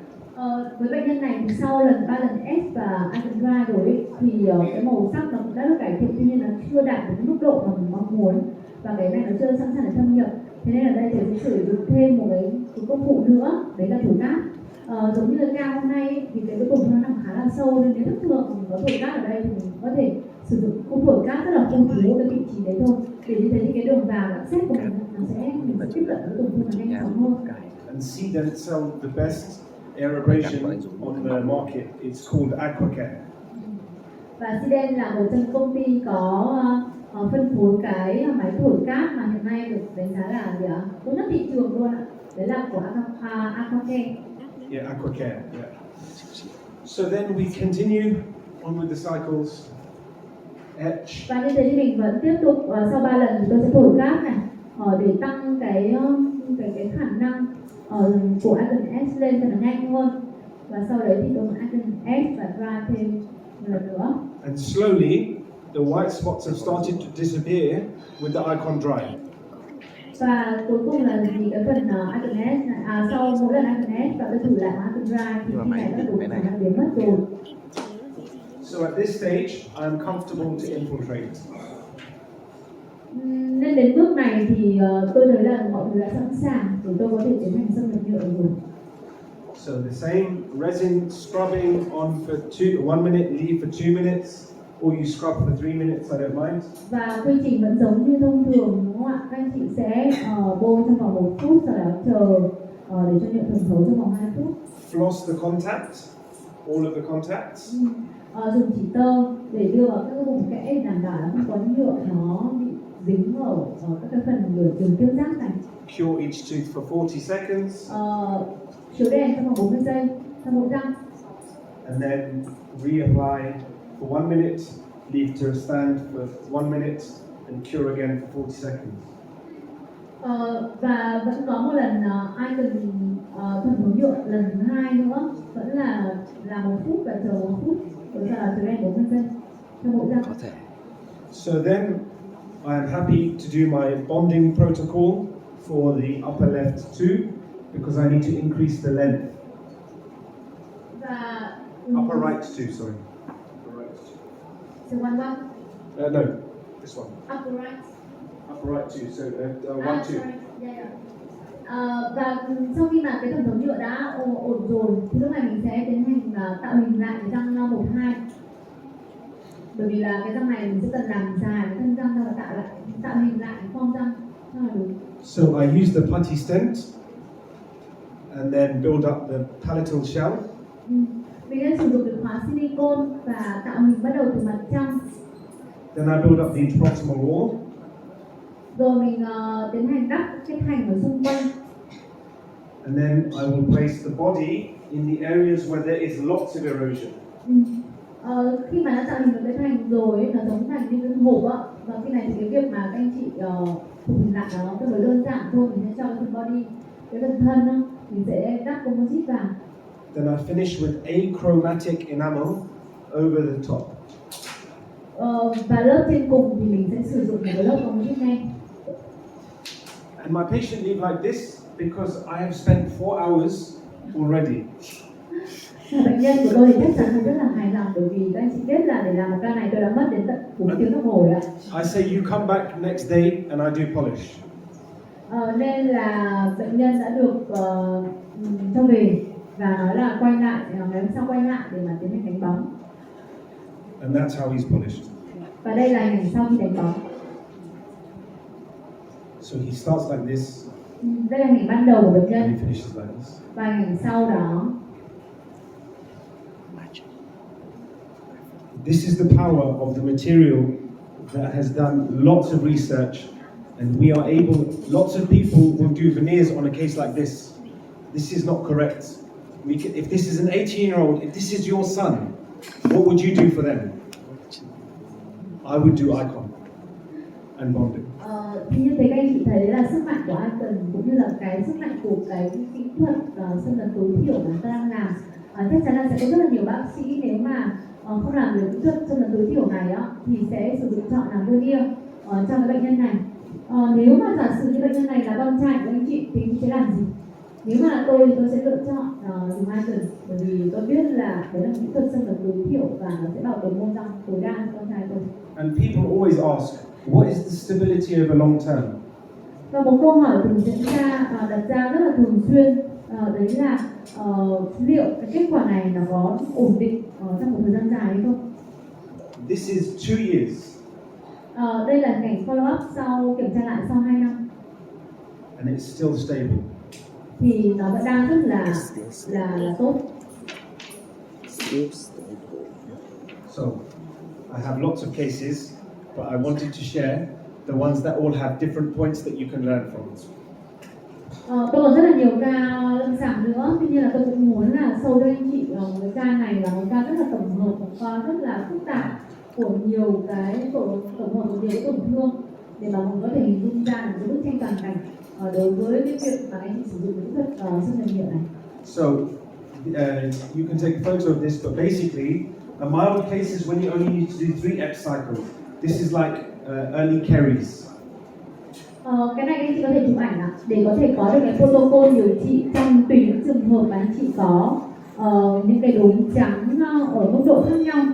Cái đầu tiên là ở mức độ nhẹ thì thường là anh chị sẽ chắc chắn là cho bệnh nhân tẩy trắng, rồi sau đó thì cái việc mà làm etching, Icon etch thì anh chị chỉ cần làm dưới 3 lần thôi. And then of course, the more cycles you do, the more adjunctive measures you need, and the more chance you need composite to put over the top. Và mức độ mà tổn thương này càng nặng, càng sâu ấy, thì cái việc mà làm Icon S, những số lần Icon S đương nhiên nó sẽ càng ngày càng tăng lên. Và cái nguy cơ là anh chị sẽ phải cần đến sự hỗ trợ của composite để mà phục hồi lại phần bề mặt ở phía bên ngoài. And as Dr. Gok said, there are lots of cases with lots of different examples, MIH to early enamel caries. You can learn lots, and you can get it all from this website. Và như sáng nay thì Ngọc có nói là có rất là nhiều cây lâm sàng cũng như là các cái tình huống lâm sàng khác nhau. Nhưng chị hoàn toàn có thể tìm thấy trong cái quyển sách của Icon DMG, và cái này anh có thể download ở trên website của công ty ạ. Anh có thể tìm thấy cuốn sách này rất là dễ dàng bằng cách là vào cái trang web của công ty và để tìm cái tài liệu này. So to finish, my polishing protocol is very simple. I use all of the Soflex disc colors. Ở đây là hệ thống Soflex để đánh bóng. And then I use the Astropol silicone points. Và khi mà một đánh bóng để là tạo dựng nhẵn, tôi hay sử dụng cái một đánh bóng bằng silicone. And then finish with a carbide brush and a goat hair brush. Và cuối cùng thì sẽ sử dụng những cái mũi nó nhẵn hơn để tạo cái độ bóng. And then for some extra polish, I use the spiral. Đây là hệ thống mà một đánh bóng và lúc nãy chúng ta cũng dùng ở trên bệnh nhân live đó, cái gọi là cái spiral, những cái đánh bóng theo dạng And a felt wheel to finish. giống như bằng nhẹ nhẹ. So there's lots of cases, there's lots of information out there because it's such a fantastic system. But the thing I always finish on is 2020, the world changed. There was a virus that took over the whole world, right? The whole world. In the UK, we were not allowed to go to the dental office. Các anh chị biết là vào năm 2020 thì đã có một cái đại dịch xảy ra rất là lớn, và cái đại dịch này đã ảnh hưởng đến không loại trừ một ai cả, không loại trừ một cái đất nước nào trên thế giới này, ai đều bị ảnh hưởng hết. Và trong cái thời điểm đấy thì bệnh nhân không được, thậm chí là không được đến phòng khám răng, phòng khám nha khoa. And before we were dentists, we were people, right? And what did we love? What did we enjoy before the world of teeth? Và đương nhiên chúng ta là nha sĩ đúng không ạ, nhưng mà chúng ta cũng là con người thôi. Và trước khi mà chúng ta yêu công việc của mình ý, chúng ta còn yêu cái gì nữa? Chúng ta cũng có những cái nỗi tình yêu cũng giống như đời thường thôi. Chúng ta cũng sẽ phải yêu gia đình mình, yêu vợ con mình, đúng không ạ? Yêu những thứ xung quanh. And if this time did not remind us of who we are, then we failed this test. Và đương nhiên là cái giai đoạn này là giai đoạn rất là khó khăn, và nó như giống như cái test để cho chúng ta hiểu được là vậy chúng ta là ai. So for me, Chúng ta không phải là đi làm mà, nên là chúng ta sẽ hiểu được là đấy, nếu mà chúng ta từ bỏ công việc thì bây giờ chúng ta quay lại với đời sống thông thường thì chúng ta là ai. You might not be able to tell, but I love fashion. Các anh có thể thấy là ngoài ra tôi có rất là nhiều các cái niềm yêu thích đúng không ạ? Tôi cũng rất là yêu thích thời trang. And I used to write like articles for fashion magazine in my spare time. Và trong thời gian rảnh tôi thường là viết một số bài cho các tạp chí thời trang. I love traveling. Tôi cũng thích du lịch. And I love dance. Và tôi thích nhảy nữa. Yeah. So this is me before I had a beard. Huh? But Đây là hình ảnh mà chị có nhìn thấy là bác sĩ không có râu đúng không ạ? Trông trẻ hơn nhiều. Trước đây không có râu, bây giờ nuôi râu. But also I have started a career in racing. And dentistry gives you, dentistry is a gift. We give gifts to people, we help people. But dentistry gives us gifts. It allows us to chase our dreams. Chúng ta làm nghề này đúng không ạ? Chúng ta cũng là giống như một món quà dành tặng cho bệnh nhân, chúng ta cũng giúp đỡ bệnh nhân rất là nhiều. Nhưng ngược lại, khi mà chúng ta được làm cái này, được làm nghề này, cũng là đấy nó món quà của ta, bản thân đưa đến chúng ta rất là nhiều cái trải nghiệm khác nhau, cũng như là rất là nhiều kinh nghiệm khác nhau nữa. And one of my dreams is chasing other cars. Và tôi có rất là nhiều cái niềm mơ ước, và một cái mơ ước của tôi cũng rất là đam mê đua mô tô. But the most important part of it all is your loved ones. Và đương nhiên là gì ạ? Một trong những cái thành phần của cái đóng vai trò rất là quan trọng trong cuộc sống của mình, đấy chính là những người thân yêu của mình. So my daughter does not have ice cream every day because of caries, but she loves ice cream. Look. Đây là con trai tôi và con gái tôi. Mà con gái tôi thì bạn ấy rất là thích ăn kem, nhưng mà bạn ấy không được ăn kem hàng ngày vì là nó sẽ gây sâu răng. And all of this would not be possible if it wasn't for my wife. Và đương nhiên là một người nữa rất là quan trọng với tôi để chính là vợ tôi. You only deal with me for 4 hours. She deal with me full time. Các chị có thể thấy không ạ? Vợ là nói chung là một người rất là khó nhằn, lúc nào cũng phải cãi nhau nhưng cả ngày không hết, không giải quyết được vấn đề. So, with that, I want to say thank you so much, Professor Gott, the CNN team, PMG, you for being a fantastic translator, and all of you for staying for today. Vâng ạ. Và cuối cùng thì tôi xin gửi lời cảm ơn đến tất cả